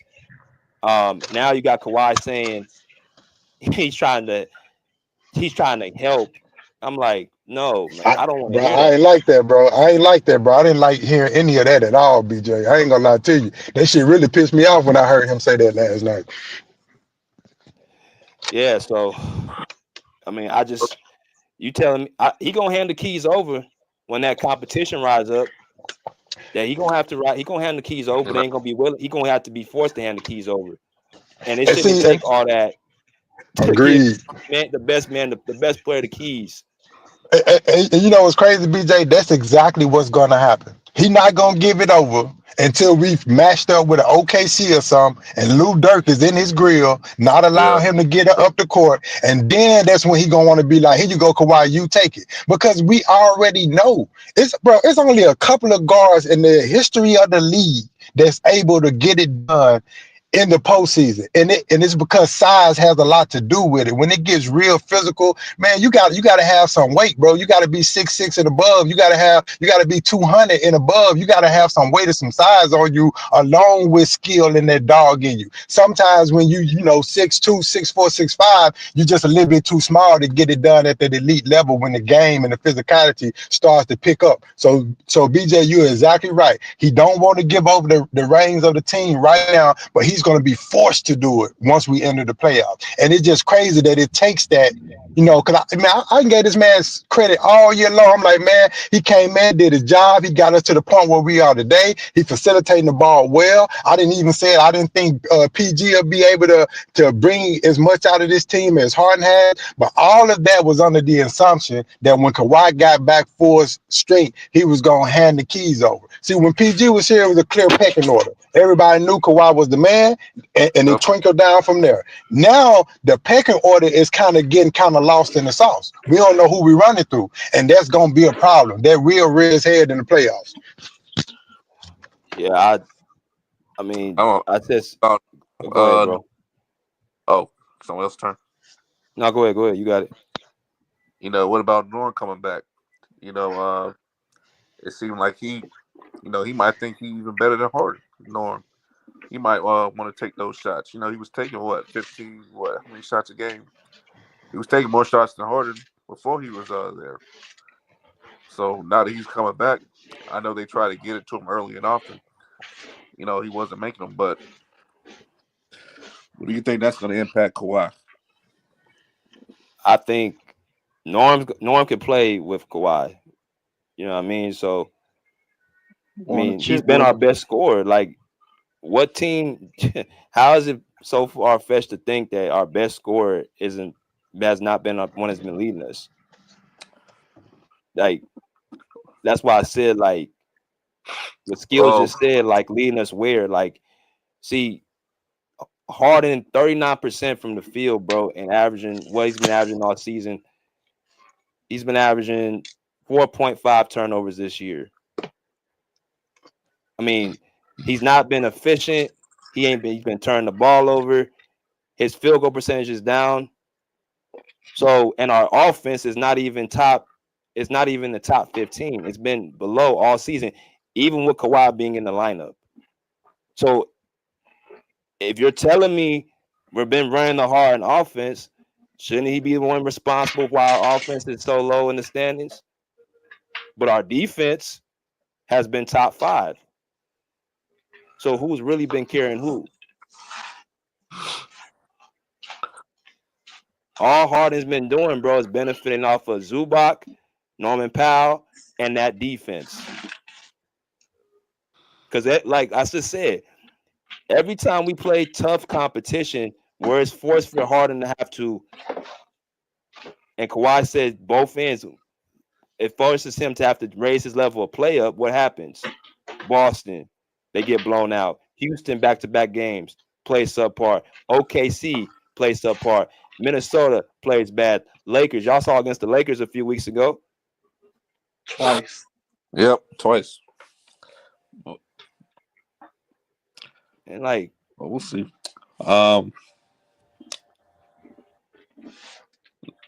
No, I just meant what we're doing go ahead, you lately, got it. which is James Harden coming off a little bit more and letting these other guys get involved, like Zoo, Ben. Sometime what was the guy we just got? Bogey. Man, I saw in Miami, James Harden was having a bad game. Bogey was out there running pick and rolls with Zubac, and Harden was playing off ball. You know, that's why he had 30. But so I mean, James cut off that rock a little bit.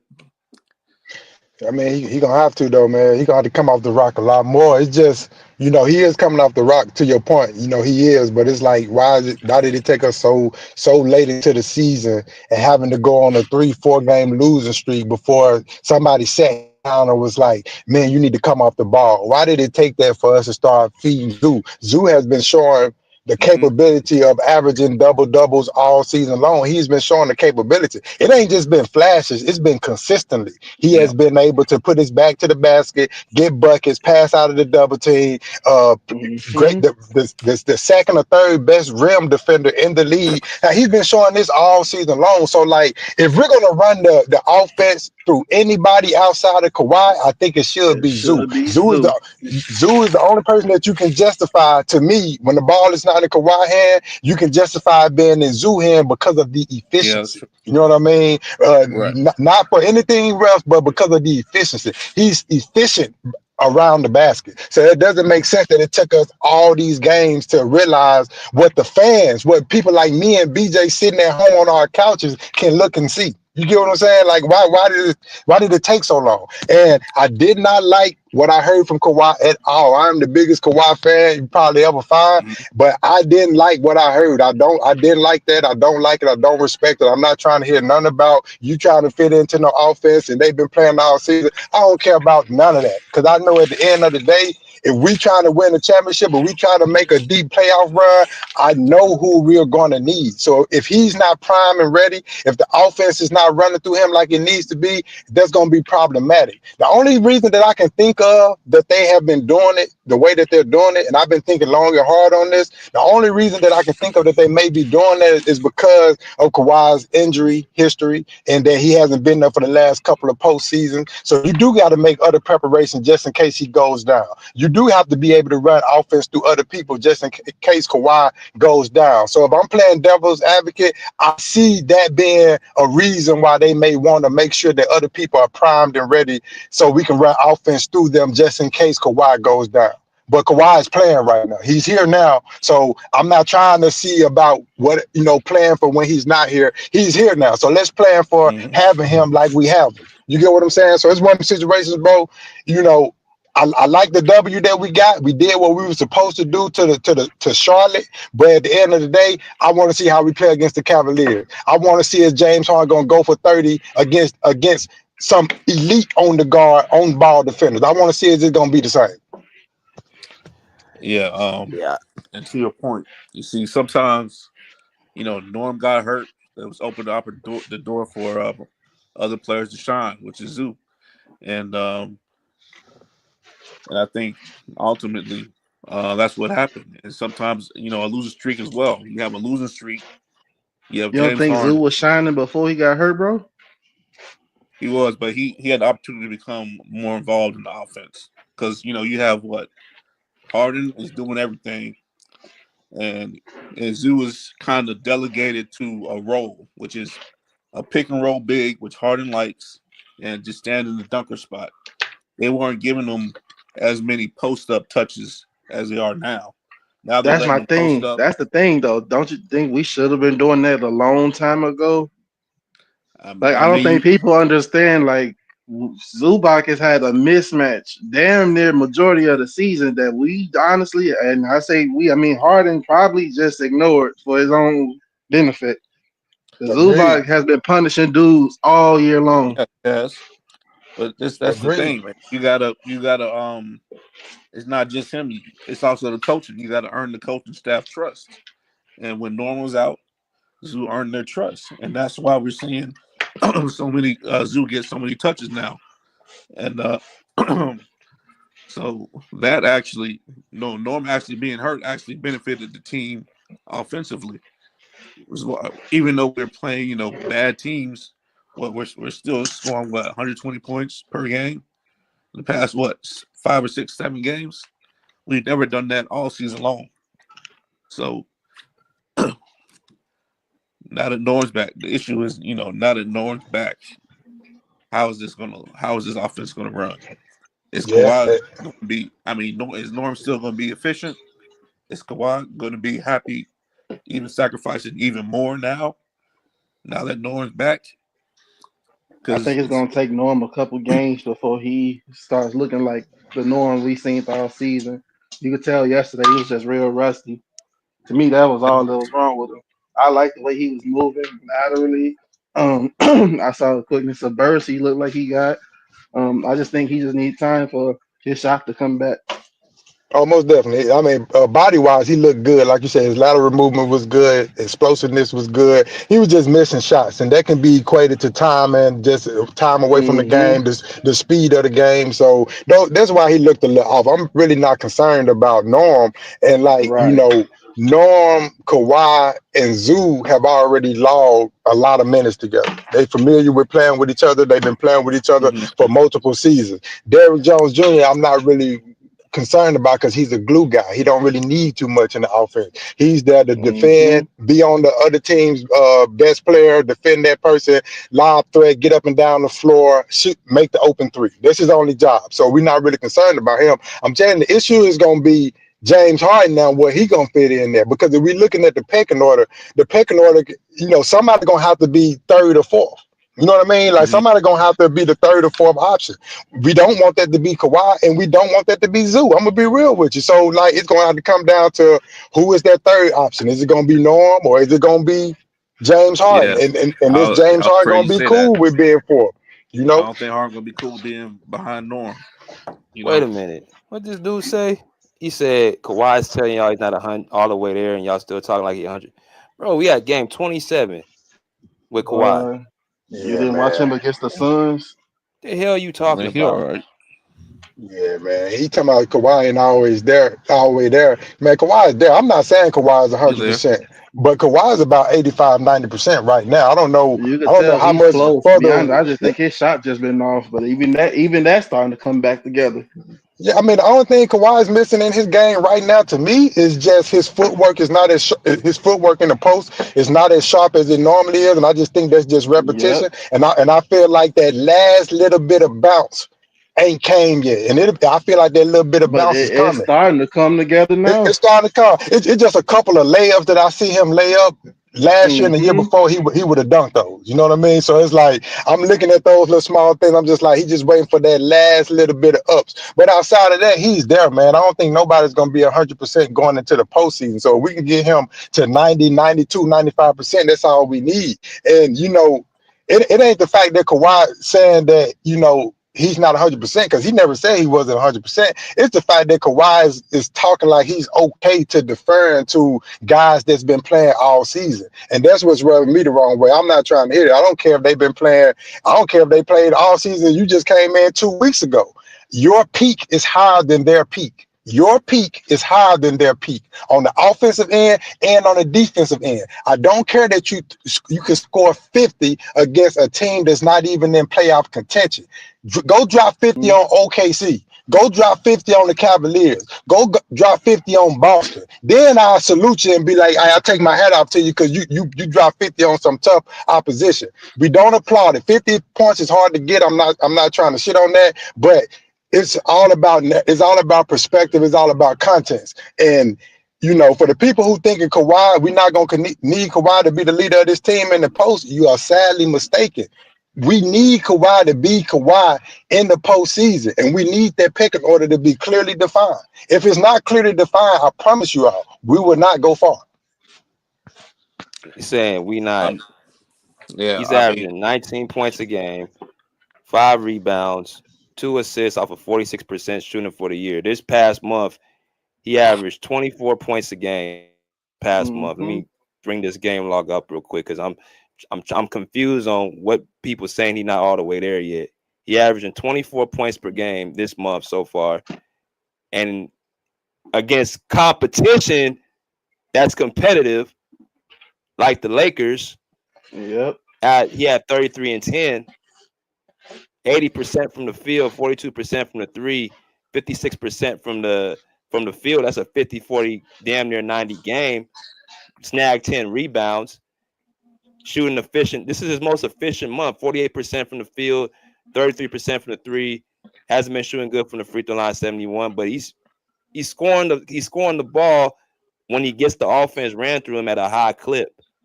And he's playing 36 minutes a game. I don't know what is people really waiting for his dude to turn the switch, bro. BG, don't forget he's still playing hella D. And that's the point. What y'all think he gonna average 30 points a game while playing elite defense? Show me the player that does that in the NBA. Ain't nobody Jordan. Nah, bro. And I'm gonna tell you what it is, BJ. I'm gonna tell you what it really is. It looks a lot different, mainly because the offense is not being ran through Kawhi. So the Kawhi that we used to seeing, the dominant Kawhi that could go give you 28 and 30 every other night and dominate on the defensive end, it's hard for us to see that Kawhi now because he spends majority of the game standing in the corner. Waiting on James Harden. So it's hard for us to see the Kawhi that we used to seeing because the offense is not being ran through him. I don't know what part of it they not understanding. Right now, the offense is being ran through James Harden, and it goes from James Harden to James Harden and Zubac pick and roll, and then Kawhi gets a couple touches and Zubac gets a couple touches. But it's not being ran through Kawhi like it has been in years past. That's what the world is seeing, and they don't know why. You can tell they got low basketball IQ because they don't even know why they're not seeing the Kawhi they used to seeing. They just know that they're not seeing it. Yeah, exactly. Skills. It's not ran through him. There's certain games and pockets like that Laker game. The offense was ran through him in that second quarter, and it was ran through him. In that entire month, that first month he came back, we went 9-2. The offense was being ran through him. And Norm and Zubac. That was the offense being ran through him. But you're not going to get the same type of quality shots and your scoring production if you're not even touching the ball and the offense ain't being ran through you. That's the bottom line at the end of the day. But let me go to old man real quick. What's good, old man? What's good, BJ? What's good, Skills and the panel? What's up, old man? What's going on? Yeah, I agree with all of you all's takes. We all know what it is. We seeing regular season James Harden. He gets everybody hyped up, with his play and whatnot. And when we get to the playoffs, we really gonna see what James Harden about. We already know what he about. But just like you said, BJ, you can't go into the playoffs with a hot potato in your hand that you had in the regular season, then hand it off to somebody that's not ready for the potato, and that's what he's going to try to do, because when you playing teams that's equal or potentially better than you are, it's going to look a whole lot different playing against teams like you just said, the Hornets, the Heat, the Pelicans, teams like that, that you should be, you should be. But another thing that people are missing, when you're in the playoffs, you're in a series. You're not in a one-game series. You're not in a one-game elimination game. You're in a series. So all this Harden talk and what Harden is doing, we already know they scouting him. We already know that they're going to understand what he's going to do because he's one-dimensional.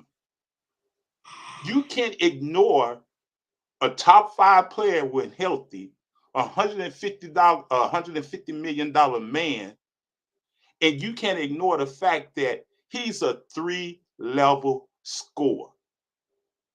That means he's a threat on the post, he's a threat in the mid-range, and he's a threat on the 3-point line. You got Jordan, Kobe, Durant, Wade, all of them guys, that's what they specialized in and won championships with. See, and when you didn't have that, you had ball movement, a la Golden State, a la Boston Celtics.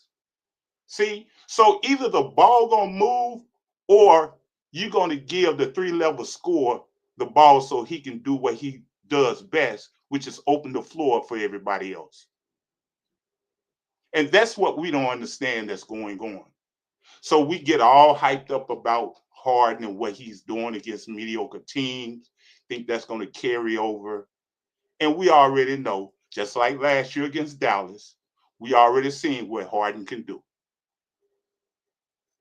See, and then Paul George was made the scapegoat. So are we going to allow him to make Kawhi the scapegoat? It doesn't make any sense. How you talk about an offense that's ranked between 20 and 25th in the league, how's that offense going to get us through in the playoffs? Stop it. We need to stop it and really analyze what's going on. You do not ignore no 3-level scoring threat. Just because a couple of 3-pointers are falling for Harden, a step back, it all looks good. It's entertaining. You give Zubac the ball on a pick and roll. What other offensive alternatives do you have other than a pick and roll? Because if that pick and roll is not working, then what other alternative do you have? What other offensive plays have we seen from James Harden? So he can't force the issue to make himself look good. And everybody talking about Zubac.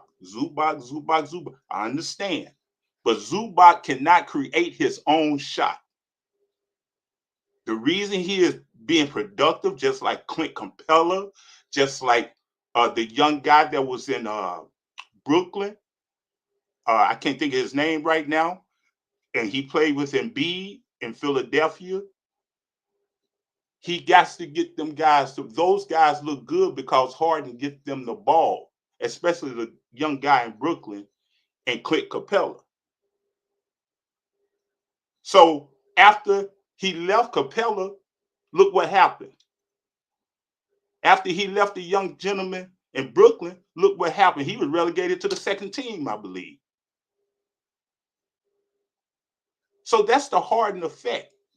He gets everybody hyped up, but when it's time for the pressure, when it's pressure, we already know what he's going to do.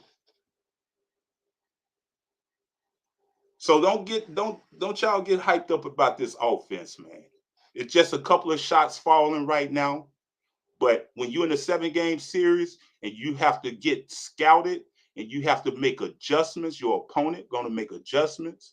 We got to make offensive adjustments. We just can't keep running the same offense while they making adjustments for the offense we running. Hey, if they think Harden gonna be our savior, old man, they sadly mistaken. They're gonna find out the hard way. That's all I can tell you. Oh yeah, that's what's going around. But like I say, 3-level scoring, 3-level score skills. You can't ignore 3-level score, man. You can't. You know what I mean? And like I said when I first got on here, man, there's only one guy on our team, that's been proven to get it done at the highest level. Under the most pressure, game 7, game winner, buzzer beaters. Like it's only one guy that's proven to get it done. And James Harden has always proven the opposite. And I don't even want to make this seem like I'm just coming down on James Harden because he's on my team and I want to see him succeed. I want to see him do well. But that pecking order has to be clearly defined, and we have to know who we're running that offense against with clutch moments. We can't be indecisive in those moments because if you wait for some tragedy to happen to start preparing for the tragedy, you already dead. And I don't think people understand that. You gotta prepare for that stuff right now. We gotta know who we're going to in those crunch times. It can't be no second guessing. There can't be no confusion or misunderstanding. We have to know who we're going to in those moments. And the fact that we don't know gives me reason and cause of concern. Good Let me point. get it to Adam real quick, and I gotta go to Daquan. What's good, Adam? What's up, fellas? Can you guys hear me? Loud and clear. What's up, loud Adam? and clear. What's up, Bob? Good to be on. Good conversation. Love the Pull Up podcast. I just want to chime in with this. First of all, I agree with you guys. Like, to get to your highest point with this team, to reach your overall highest ceiling, you got to play through Kawhi Leonard. But what we heard last night is basically Kawhi saying, you guys don't have to fit in with me. I'll fit in with you. And that's different. And he even said it's not going to be the same because he came in later this year, because he hasn't been able to train the same way because of this injury. He basically made it sound like he has to do so much maintenance and recovery just to make sure there's no flare-up that he can't train the same way that he used to, and that accounts for his dip in efficiency and him not looking quite as sharp out there as he had looked the last couple of years. I think part of the reason that Kawhi has been injured so much is because he trains harder than anybody. But he is sacrificing some of that to be available more now. So do I still think he's at a high enough level, about 25 games in now to this season, that you got to play through him? I do. But Kawhi sounded like he didn't want to step on anybody's toes. He understood where the team was at and that he hasn't been there enough this season to come in and rock the boat and be like, give me the damn ball, and I'm our leader and I'm our unquestioned number one option. This is a change from what we've seen in the past. Last year, Kawhi was talking about how he's trying to take this franchise to places it's never gone to before.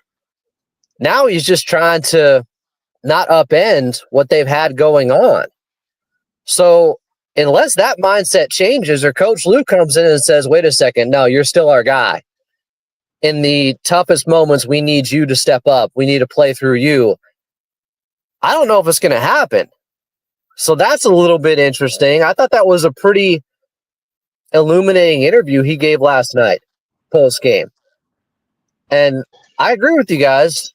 James Harden offense is only going to get you so far, but unless the team says, Kawhi, you're still the guy, let's do this, we're playing through you, you're the number one option, I don't know what's going to change. Yeah, see, I watched that same interview that you referencing last night, Adam, and I really didn't like any of Kawhi's answers that I heard. Like, I know he probably was only just being honest, and I know he's a repetition guy. So, like, he trains by drilling the same things over and over, and I do agree that he had to sacrifice some of that because of injury, and he wants to be available more so than just repping those drills over and over to get the high efficiency that we're used to seeing.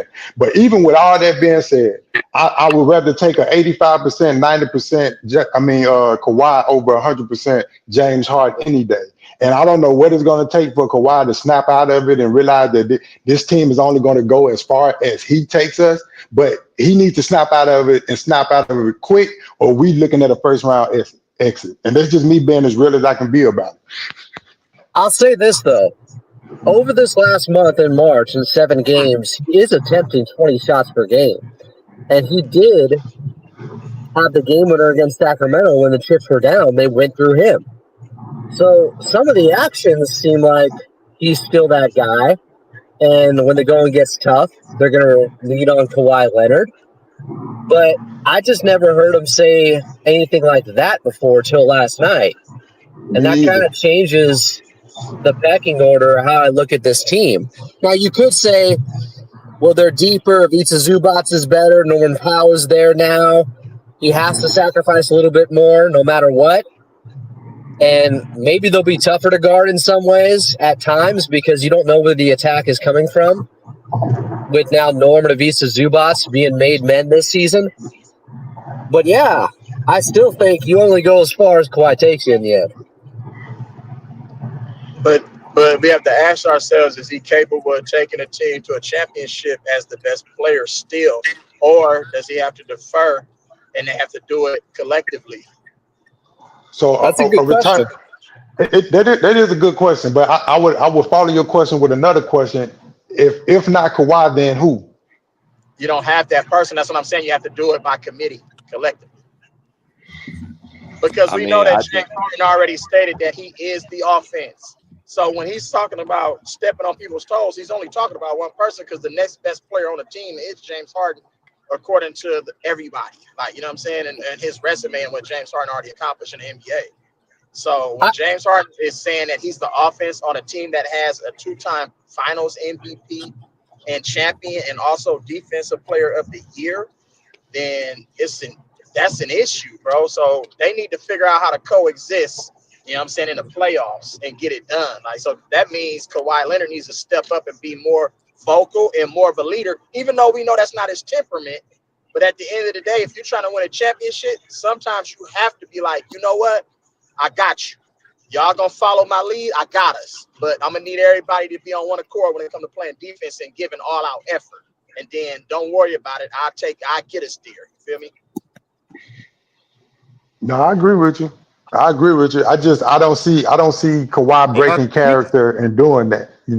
I just don't see him doing it. Like, he hasn't done it, or at least he haven't proven the ability to be able to be that vocal leader, none in his career.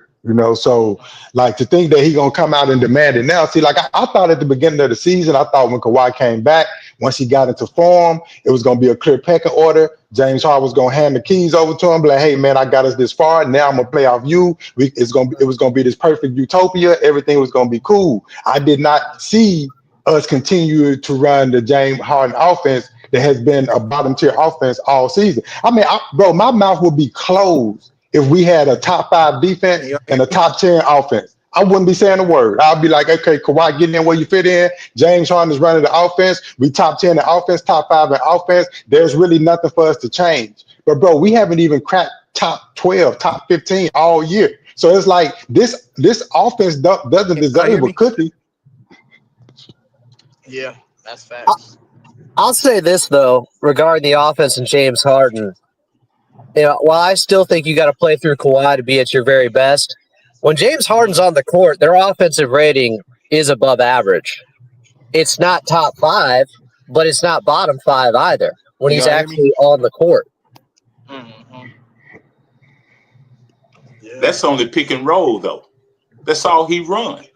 What other offensive sets does James Harden run? Y'all hear me? He can't run anything because he's not a catch and shoot guy, and he's not going to come off any bend downs or any screens. So he's an on-ball guy. It's a lot of those on-ball guys who dominate like at least 85% of the shot clock, and then they pass it to you expecting you to make the shot at the end of the shot clock. And that's going to be a problem. Yeah. But see, the crazy thing is he can catch and shoot. That's the crazy thing. He can catch and shoot if he wanted to do that. Yep. He doesn't work on it though. All his shots are based off of rhythm dribble. It's dribble pull up. Yeah, we can hear you, Daquan. Yep, we can hear you, Chad. Can I ask a question? How you gonna run an offense through somebody who in and out the offense? No, what was that? Say it again. Sorry, I didn't hear you. He said, "How you gonna run an offense through somebody who's in and out of the offense?" He's speaking of Kawhi Leonard. Yeah. I mean, that's a fair question, which is why I said I was playing devil's advocate earlier. I understand that Kawhi hasn't been here for the last 2 or 3 postseasons, so you have to make preparations to be able to run the offense through other people just in case he goes down. I get that. I have no quarrels with that. That's why I say we have to run multiple offenses. I'm cool with it going through Zoo sometime. I'm cool with it going through James Harden sometime. But if you look at James Harden, but it seems like usage every rate, time James Harden have a good game, y'all get on here and complain about it. Y'all complain about the man having 50 balls, 30 points, 40 points, saying it's not against this team, that team. because it matters though, bro. Y'all get on here and be pissed off. No, it's really not about the numbers, bro. It's not about the numbers. It's really not, bro. I never said it was about the numbers. I'm just saying, if he got on here, if he came out every game and played shitty, y'all would really be mad. The Clippers wouldn't even be having a chance to make the playoffs, bro. Oh, stop. Y'all get on here and hate on this man every stream, every stream. Let me ask you this. Hold on. Let me ask you this. Go ahead. this is what we're saying, bro. If James Harden came out and did less but played more passionate and more effort on defense, I would be so satisfied with that. But the simple fact that he only looks to get numbers and then he doesn't give the same effort on defense, that's the Just because he problem don't that play, I have with just because James he don't Harden, play bro. lockdown defense all game, how you gonna play lockdown defense? Steph Run the Curry offense, gets way more run the effort on offense, defense. feed Zubac. Steph, Y'all hold know on, the let me nigga make a at point. 35. Hold on, he's 35, bro.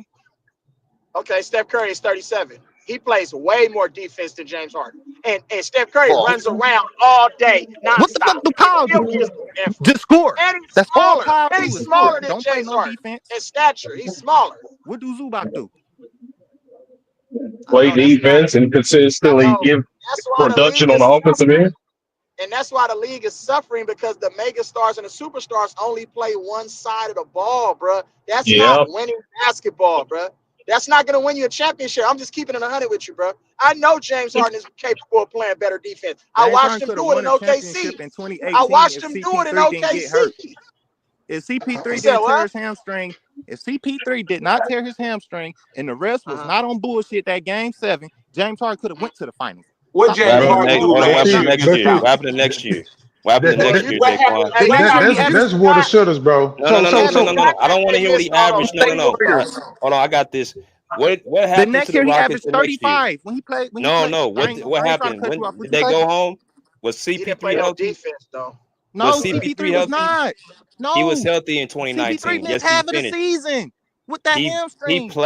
He played in that series. KD was he out was the entire ass. series. He was KD was ass, there. bro. KD was out the entire series, and y'all still lost. Harden, I know you're a Harden guy, so I know you remember. You had a silver platter when KD was out the entire series. It was Steph Curry and Klay Thompson against Chris Paul and James Harden. And Iggy. And y'all went home in less games. Yeah, that's true. That's true. And y'all lost game 7 because of that bullshit system overshooting them threes. And they missed like 24 straight threes. 24. That's why you lost game 7. It's a whole video where the Warriors was running illegal screens and everything. Harden made threes throughout that 27 missed threes. Well, Kevin Garnett, it's a whole bunch of players. Scott Foster called the threes off, bro. What's your name, bro? Daquan? What's your name, bro? Daquan? Yeah. Illegal screen. So let me ask you something, Daquan. So do you think video? It's a whole video about. Bro, do you think James Harden is above criticism? Daquan, you say, can you hear me? Hear you. You say what? Yeah. I said, do you think James Harden is above criticism? I never said that.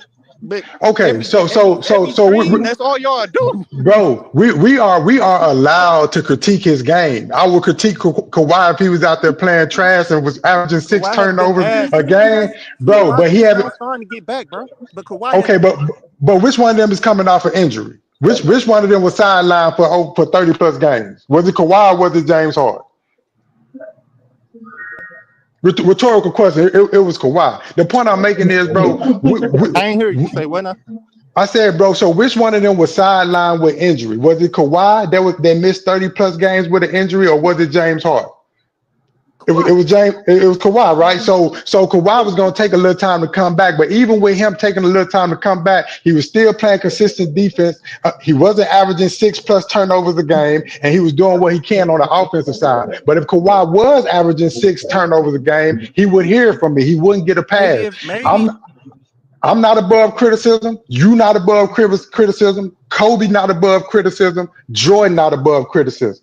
So I don't know what y'all Harden fans think that we just supposed to praise him. But it's just like me coming to tell you, oh, bro, I got an undefeated record, and you said who you fought. I said, well, I fought a bunch of third graders. He wouldn't be having that many turnovers, just like last year. He had 2 turnovers, but he had another ball handler. But bro, what happened last year? Didn't he flame out? Didn't he flame out in the playoffs? Exactly. That's what I'm saying. You don't even have to go back to no Houston day. Just go back to last year and see what. That's what I'm saying. Like didn't he flame out? You can go back to Brooklyn. You can go back to Brooklyn. You can go back to Philadelphia. You can keep going back. Wait. Hold on. You said Brooklyn. Wait. You said Brooklyn. Yeah. You can go You back talking to about the when he Dallas averaged series. 29? Wait. You talking about when he averaged 29, 10, and 9 in the playoffs? No, what he do last You year looking at the against numbers. Dallas. You a numbers guy. No, I can tell That's that. You my look at the that's my numbers. let me point. finish. That's Let my me point right finish. there. It's all Let me about finish. numbers. Let me They finish. got He cooked. had He got let me cooked on finish, bro. defense, bro. Let me finish. Let me finish. You ain't You making talking no point about though. It's no valid point. You keep bringing up numbers, bro. That's not valid to me. What You he gotta do play last year two. against You Dallas? have to That's the play question. two sides of the ball. What he do last year against Dallas? That's the Nothing, question. because Kyrie cooked his ass. He And had Paul Paul George George. didn't guard no damn body. And Derrick Jones Jr. cooked him. So, I mean, they wasn't guarding no damn body. You can score all the points you want. In the NBA playoffs, the game now. slows down, and you don't Where's Paul maximize your George at now? possession in the playoffs. But that ain't the Where's point. Paul George at That's now? not that's not the point. The point is, if Harden is this so-called superstar that you If all Paul claim George he is is, this so-called superstar, what the fuck did Paul George do last year in the he playoffs? could have. Nothing. He should have That's why Paul carried. George is in Philadelphia crying right now because he's Exactly. a He did the crybaby. same thing Harden did. He did the same thing Harden did. They No, he both faded didn't. out and they won ghosts. Like, Bro, look, bro. last year Paul George was the All-Star, right? Paul No, we George came talking out talking about about some. Harden. We Paul George talking come out about talking about Harden. some. I looked at Harden, take us home. Nigga, We you the star. talking You about take us Harden home, nigga. production. We Bro, talking about Harden production against Dallas. What was his Harden He played production against Dallas?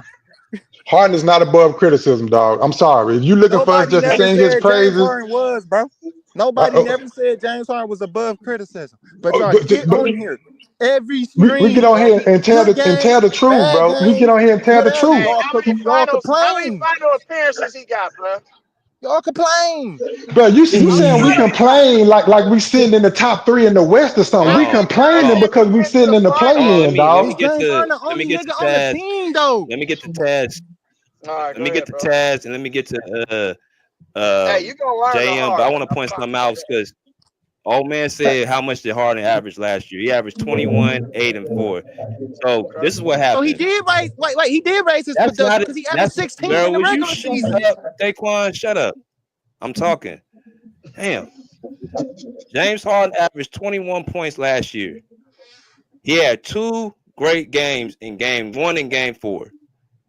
The defense was not keying in on James Harden. They were keying in on Paul George.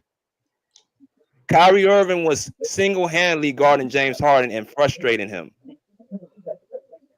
You averaging 21 points, nigga. You did not have a great series. Hell, PG averaged 19 points, and he had a so-called down series.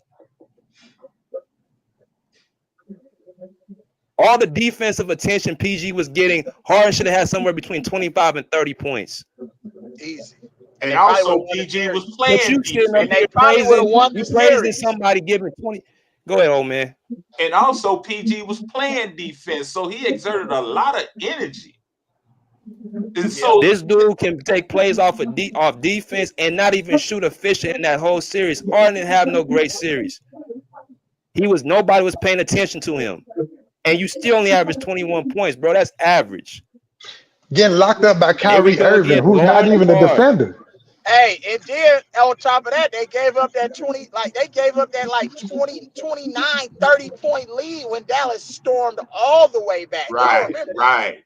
And Ty Lue sitting over there and didn't call a timeout. Right. Until it was 2 points. Until they was down 2 points. Right. That part. And bro, and let me say this, bro. All of our criticism is because we want to win a championship. Like That's every it. every critique that we're making, everything that we're saying is because we want to win a championship. And when we see holes in the team that's going to prevent us from getting to that point, it don't care who's causing the holes, whether it's T. Lue, Kawhi, James Harden, we gonna call it out, bro, because we're not just fans of one person. We basketball fans and we break down the game. And when we see bullshit, we call bullshit. Nobody is above criticism, dog. Nobody. Hey, and that's why, bro, I'm not even a Clipper fan, and I said years ago that when the Clippers get their new stadium, they're gonna win a chip. But if James Harden can adjust his style of play, bro, it's gonna be very, very difficult. That's all I was saying. Hey, Harden just got on the team last year, right? Let me get to Huh? Taz. Go ahead, BJ. My bad. Let me get to Taz. I'm gonna get to JM after. What's good, Taz? What's going on, BJ? What's good to the panel? Hope y'all doing all right, man. Salute, Taz. What up, Taz?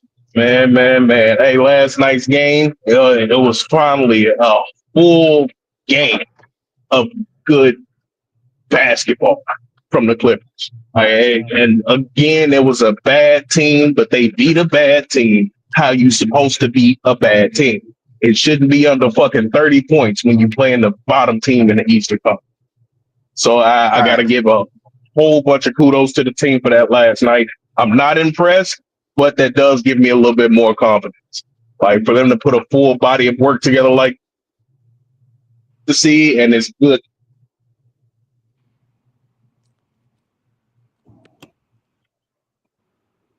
Can you hear me?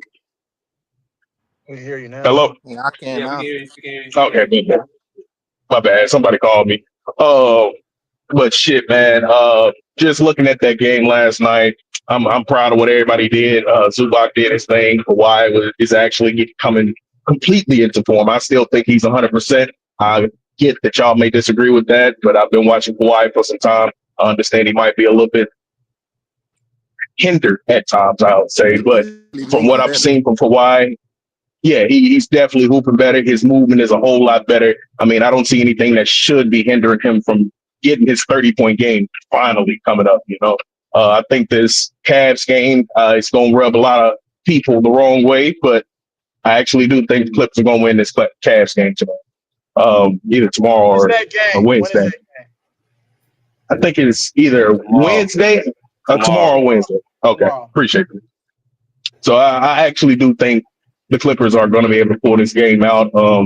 Just watching the Cavs play the Magic last night, it seems like you can tell that they're on that back half of the schedule. You can tell that they are kind of letting off the gas a little bit to sustain a little bit of their energy for that playoff run. So I think this is a trap game for the Cavs tomorrow. And the Clippers better be fucking ready to play because they damn sure not just going to hand them the win. But I do think the Clippers can pull this one out, and I think Kawhi is going to have a major game tomorrow. I don't expect for James Harden to have a major impact, like I say, almost every fucking game. But even then, I still expect him to get at least 20 points. You know, I would love to see him get under 5 turnovers, but he should at least have somewhere around 6 to 9 assists tomorrow. You know, that's just my production for James Harden since we got James Harden stands up here. How many games have Cleveland lost? I mean, have they lost back-to-back? Hey, Zubac be getting cooked on defense too, though. Sometimes and y'all don't ever because mention Kenny Atkinson has that team really prepared every game. So and they got a big front line. Yeah, they do. Huge, not even just big, huge. That motherfuckers are huge up front. But even then, I still think the Clippers are going to be able to get past that. I see what Ty Lue's doing now, especially at that Charlotte game. He's going to let Zubac be the only big man on this team. Eubanks is not going to get much play at all.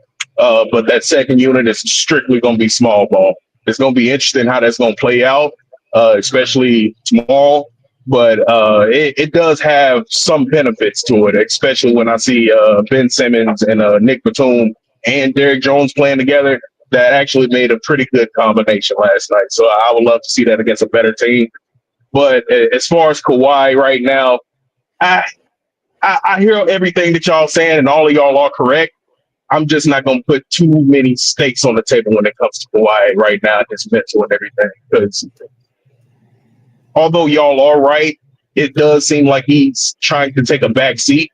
But even then, it's not many times throughout Kawhi's career where he's going to take the front seat and we're going to know he's in the front seat. You know what I'm saying? So with Kawhi making those statements in that post-game interview, I'm not going to chalk too much up to it. I'm just going to make sure that the game continues to elevate for him and for the team, you know, because right now he is playing off the back of James Harden. Sometimes, but there are times where things look like a well-oiled machine. Now, for the James Harden stands, look, all we trying to tell y'all, bro, fuck stats. Like, completely throw that shit out the goddamn window, bro. Like, please, like that. Stats is the wrong measuring stick to look at James Harden. When we look at James Harden night in and night fucking out, he does come to this team and bring a certain level of production. And in my opinion, I equate James Harden to Peyton Manning in the NFL. Regular season, one of the best players that you're going to have. James Harden. My mistake when it comes to Harden is what he's done throughout the season. It's not giving me enough confidence to say that James Harden is going to be a key factor when this playoff run comes. James Harden, like we done already said, don't touch teams. He has quick hands. But we need him to actually play on-ball defense. He does not do that whatsoever. Second thing, the turnovers. I bet if we look it up, Harden probably averages about 2 or 3 turnovers in the fourth quarter. That is terrible. Hey, if you're going to be getting any fucking kind of 6 turnovers, all them bitches better be in the first half. I don't want to see no turnovers in the second half, and James Harden is really good at that. His shot selection, like BJ always tell y'all, he looks off Kawhi a lot of times. He looks off Zoo sometimes, you know. He definitely has a certain selection that he wants to go to. He has a hierarchy in his brain. And honestly, I see that hierarchy being Zoo, Norm, and then Kawhi. You know, and I don't like that one bit, but he is the man of the offense right now, so I can't knock him too much. Yeah, I mean, I can, but shit. Kawhi look off open players and shoot over 3 niggas. I mean, but he's making $150 million a year. Everybody on that goddamn everybody on that team is probably combined to make that shit. So he better be the main motherfucker making shots and taking shots. Y'all would have been complaining. Who shot over 3 people? See, he keeps saying if, bro. I get you. I get you. We, in your mind, we're not giving enough slack to Kawhi. Shoot over 3 people, y'all. I'm confused. That never happened. Even he don't even. That left hook. No, that left hook. He shot it over 3 people and he made that bitch. So I don't give a fuck what nobody says. The game was on the line, man. That was a drawn up play for him. And that's what I'm saying. I'm agreeing with y'all. Like, listen, hold on. Y'all just jumped on my back real quick. Hold on, dog. But I'm saying he shot it over 3 people, game on the line, and he made the shot. You're not going to see that come from James Harden. You're not going to see that come from James Harden, especially in the paint. That's the type of shot that I want. James Harden would have turned the ball over in that situation. No, he would have shot a 3-point step back. That's what he did. When they went down the court, none fouled dog. That's how they got the lead back, because dog fouled them. James Harden just took the lead over. What are you talking about? He would have turned it over. Shot out with the floater? Yes. Yes. And then what happened on the other end? He got the lead. They went down the court. Let me finish. Yeah, he literally gave the lead right back up. Right? He got the lead. They went down the court, and then none fouled DeRozan. That's how the Kings got the lead back. No, it wasn't a foul. It wasn't a foul. It was a clear lane. It was a clear lane, easy layup. That's what happened. I remember that game. I gotta let JM go. You've been waiting for a minute. What's good, JM? Go ahead, bot. Oh. Hey, what up, Warriors fan? Now you a Harden fan. I really just think you don't like our team. Last time you big enough Harden, where Harden is a 16-time loser who's never made it out of the first round. And if you think, I'm not picking them up. I'm on your side. Yeah, okay. Well, let me finish. I'm gonna make it short and sweet. Like, I'm not even getting into that Harden debate because once again, 16 times in a row, 16 exits out of the first round. Talking about a nigga who's scared to dunk the ball on Trae Young better. Oh my! But he still is known for losing. So I just hope he does better. That's all. Let him. As far as him and Kawhi. Fam, of course the winner is supposed to lead the team, not the loser, right? So, you know what I'm saying? It's like real. I'm not even going to get a year, bro. Yeah, but he loses every year in the playoffs. I'm not even going to argue with that, fam. I'm not going to argue and debate you about none of that because 16 years in a row, he never got out the first round. I don't care how good he looks through the season. He has never got past the first round, not even with us, because he's his style of ball. But it's cool. It's too late in the season to be debating and arguing all that. long as we get united and come out strong, that's all that matters. As long as Kawhi stays strong and healthy, we don't care about Harden choking in the playoffs, which he probably will. But this year we got a Powell and we got a Bogdanovich. So it wasn't like we only had PG and Russ to make up them points that Harden completely chokes on every playoff series. So we ain't worried about Harden You like had that you no had more. Powell the year before Harden came. What the fuck happened? Powell What was did y'all not get? starting. What Like did y'all Powell get? was One not game? starting. Got out the Right. first. Okay, Lost in I'm the first almost round. done. I'm almost done. Yeah, because Harden did what? Had how many bad games? Kawhi wasn't even playing. Remember, he was hurt. Yeah, and then Right. Kawhi So came back to them 2 games and they lost. yeah, clearly he couldn't move. That's why So why would they took him out. how's that on But y'all, baby? I'm not here to talk about no pass. Like I said, I'm not debating or nothing. It's too late in the season for all of that chit chat stuff like that. We got 14 games going. Harden do provide some kind of points. We got a Ben out there to keep Harden at bay. Like, we got Bogey who play the point guard. So we're not relying on Harden like people think we are. We're not relying on him at all. We're relying on the one who's the winner. It's Kawhi. If Kawhi doesn't play, Harden is not going to win us anything. He never has. So my focus is, as long as our team gel and keep gelling, that Charlotte game, the game we played, it showed our complete roster when we have full power. We could make up 3-4 different lineups. So any coach will have a hard problem. Okay, who they gonna play? Who they gonna play? You might as well say you better scout the whole bench, everybody. You got to scout it, and then you got to figure. And this one thing, like I've been bashing Ty. I'm not a fan of Ty at all. Never has been, probably never will. But one thing I finally seen this year, what I never really looked at before. I don't know. Maybe he's getting it more under control or whatever. But that tinkering stuff, it may not be effective during the season, not at all. Well, as many as them games, them players play, not knowing who gonna play or whatever, and they finally coming together and just accepting their role, like Voltron, you coming together or whatever. It's going to be difficult for any team, any coach to scout who gonna be on that floor. We got more scorers. We got multiple point guards. We got you think what's his name? Eubanks ain't gonna get no playing time. Yeah, he will. So will Ben. So will Chris Dunn. Sometimes Kobe. Sometimes Bogdanovich. Fam, you can't scout us. And go to state. Y'all hanging on by. Only thing y'all got to lose is 2 games. And if we're gonna beat Cleveland, I'm gonna fast forward it. If Orlando Magic beat the Cavs yesterday, fair. I think we could beat the Cavs. Orlando showed the Cavs their weakness. Orlando just stayed outside, blasted them from outside. We got how many shooters we got? We should be able to beat the Cavs. Cavs play traditional inside center ball like most East Coast teams.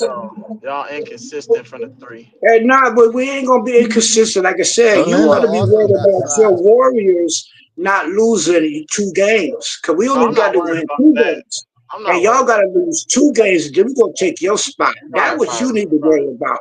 Right. I get it. Go Clippers. On to the next call. Yeah, on to the next one.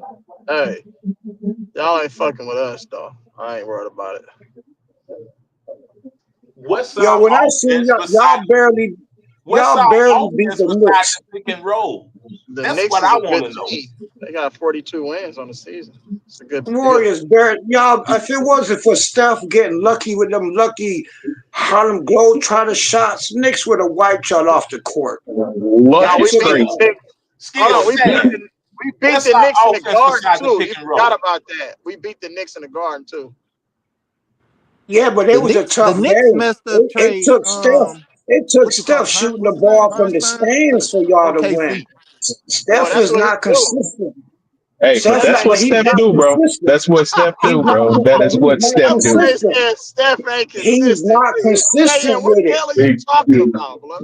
He's not consistent with them streaking games. Sometimes he'll go 3 for 15. He's not consistent with that. He's never been consistent with the way he shoots. Never is crazy as You fuck. wilding now, bro. You wilding now. Hey, what's gonna be our Never is offense? crazy. What's gonna What's be in that our cup, offense against GM? Cleveland tomorrow? What's in that Steph not cup? consistent. I'm telling you, What Steph That's a is good not question, consistent. man. That's a good I'm question. trying to. What's in that cup? I'm trying to get an answer. I want Go to know ahead. what our offense is going to be against Cleveland tomorrow. Yeah. 3 for 15. Same offense we got now. You never know. James Harden offense. James Harden offense. Nah, Kawhi. Hey, and one thing you Let me saw ask about the this. Let me post ask this. Y'all interviews keep talking and about all of who that. else y'all Kawhi want is to create the actually, plays then? son, Kawhi been playing more with the second bench. Y'all It's gonna with have the to bench. guard. Hey, you're gonna have to guard the all stars on that team. Y'all Darius want Garland, Norman Powell to Donovan come up here and create the and Evan plays? Mobley. Fam, Kawhi has actually been No, gelling that's a more good with the question, second though, man. string, I'm actually and not that's sure what what Kawhi's. the starting lineup gonna be. Right. You never All I'm know. asking That's the beauty with our team. You don't know who's going to start. But one thing for certain, what Kawhi also said is he actually enjoys playing with the second string. That's a Okay, but double all I'm firepower. saying, JM, all I'm saying is since Sound like Harden chemistry has the issues. ball usage, he is the dominant ball user. What No, he offense? not. So Wait, y'all want Powell to create the plays? hold on. What offense, other than the pick and roll, will Harden run against Cleveland? Do y'all want Norman Powell to create the plays? Yeah. We don't care Yeah. what Harden Yes. do. We Yes. got power Yes. coming in. We Hey, don't care about that's a that no more. that's a good point though, Hey, Leezy. Norman Like Powell's been no, their best player for the first half of the season, though. Norm needs to be on his shit tomorrow, bro. And the one reason why I say that is that we have to get Jared Allen in foul trouble. Like he's known for being in foul trouble early in games. Get that man to that point because Zubac is gonna have a hard fucking time tomorrow, man. And what if No, we he get not. fucking foul No, he trouble? won't. No, yo, because Cleveland will use stretch threes. Only thing Zoo gonna do is stay right underneath the backboard, and he gonna beat up that 110-pound whatever his name is. No, JM, it's not gonna be that easy to get rid of Jared Allen, bro. It ain't that easy. It ain't that. He weighs how much? Yeah, he what's weighs up? What's up, again? old man? Zoo got a good matchup tomorrow. What's going to happen if Zubac get in foul trouble? And that's we the got thing. I don't think Sue's going to have a big game tomorrow. I don't think so. We got Here's the thing, Ted. Like Zubac has a difficult matchup tomorrow, but I actually disagree with you though. I actually think he's gonna rise to the occasion Hey, when y'all tomorrow. gonna You know start what I'm looking at Lawrence saying? Frank? Who? When y'all gonna Who? start looking? You said, oh man, BJ done did plenty of videos going in on Lawrence Frank. Where you been? Okay, Taz. I told you, stand by. He just come disrupt our team, our flow. We ain't gonna talk about no Lawrence Frank. I'm listening on, man. What about Evan Mobley? How we gonna And that's who I was thinking about being beside Jared Allen when it comes to Zubac, because those two, I see what Skill's saying, because Zubac is heavy enough to have his way with Jared Allen a little bit, but that combination with Jared Allen and Evan Mobley is just going to make the game a little bit too difficult for Zubac. I honestly, with Evan Mobley being on the floor, it's going to take a lot of spacing away from Sue. And that's the one thing I'm going to be worried about because he ain't guard nobody. He ain't guard no fucking body. Let me get let me get or Darius Garland or Hey, but real quick, Let me get here's the flip side of that. Harden gonna Hold on. foul out all of them. Let me get a Rob in real quick. I'm gonna get Robert in. Hey, what's up, BJ? What's up, Benno? What's going on, Rob? Man, hey, it was a good win last night. I think we all expected us to get through the Hornets. To be honest, I knew Norman Powell was gonna come out a little rusty. I hope next game he don't come out as rusty. But I mean, we expected that.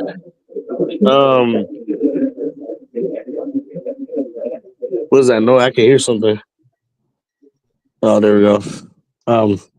But yeah, I expected us to do what we did. We supposed to beat them by 30. Let's go. Zoo had a good game. Harden had a good game. Kawhi had a good game. Everybody played great, man. Honestly, But like I said, it's the Hornets. We expected that. But on to the next. Cavs, man. That's gonna it's gonna really tell us where we at, man. Like I said, Norman Powell guy. I hope he comes into the next game against Cavs. I hope he comes out, right, in rhythm, because you can tell he's out of rhythm right now, But the good thing is, he's the one thing I like about Powell. He attacks whenever he gets the ball. He attacks. He goes straight at it. Either he's going to shoot the ball or he's going straight to the rim. Like, he's not like thinking about it. He's not wasting no time. He's just gonna do it. So I like that about him.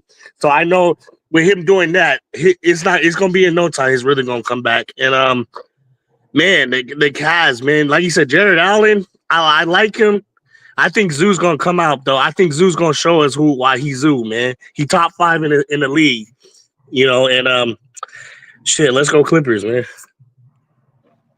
Yeah, I agree, Rob. I think Zoo got a tough matchup tomorrow, but I really think he's gonna rise to the occasion tomorrow. And I think the X factor is gonna be Kawhi Leonard. And I'm not expecting Norm to have a solid game tomorrow. I think he's gonna be okay, but it's gonna take him about 3 or 4 games to get back in rhythm. And then when you mix that in, the fact that he missed all these games and we going against the Cavaliers, I'm not looking for him to, I just want him to just be aggressive.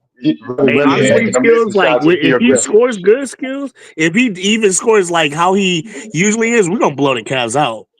Oh no! Ain't no blowout tomorrow. Ain't no blowout. I'm telling you, if Norman Powell come out hot, we blowing him out, bro. We can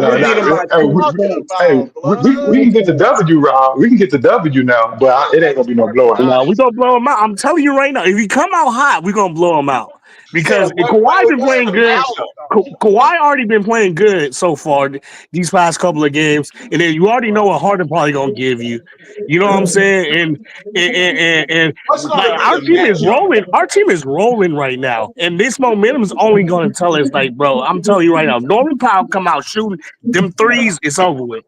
What's going to be the matchup tomorrow against the Cleveland Cavaliers?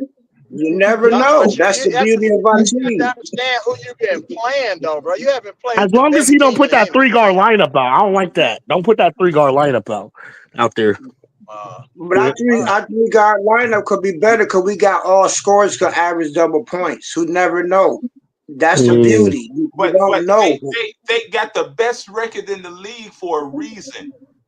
Right. Yeah, Orlando just smoked them yesterday. So I they did not smoke them. They didn't smoke them. Orlando took them to 7 games last year too in the playoffs, bro. They match up with them better. That's not the same coach and same team. That's not the same coach and same team. And plus, Orlando got a way bigger lineup too. Right, exactly. And we beat Orlando though. I do believe we beat them pretty good. So if Zubac is going to hold Jared Allen, who's going to hold Evan Mobley? We're going to let this your answer. We're going to let DJ got it. DJ going to be out there. He's going to be guarding him. Who? He can't guard Evan Mobley. Yes, he can. Yes, he can. Evan Mobley, bro. Yes, he can. I believe he can guard him. Yes, he can. Evan Mobley is not that big. Like as in lengthwise, maybe, but he's not like big in stature. Yes. But I'm talking about in like width and his body type. Evan Mobley his body type is not that big. And rebounder though. You forgot about that. And he can shoot. And he can shoot threes. So and if you want, we can put Ben Simmons on him. We can put Ben Simmons on him if we really. Ben Simmons not gonna be in the starting lineup though. No, he's not gonna be in the starting lineup. But then, okay, it's either gonna be Nick Batum or DJ guarding him. Hey, he's probably gonna go with Nick Batum tomorrow. Hold on. The key to you guys winning is limiting their transition opportunities and also ball penetration. Because so now you talking, Donovan Mitchell and Darius Garland are 2 of the best guards at getting in the paint. There you go. All right. So if you but if you got Chris Dunn out there, that ain't nothing. Come on, you gonna have Chris Dunn out there.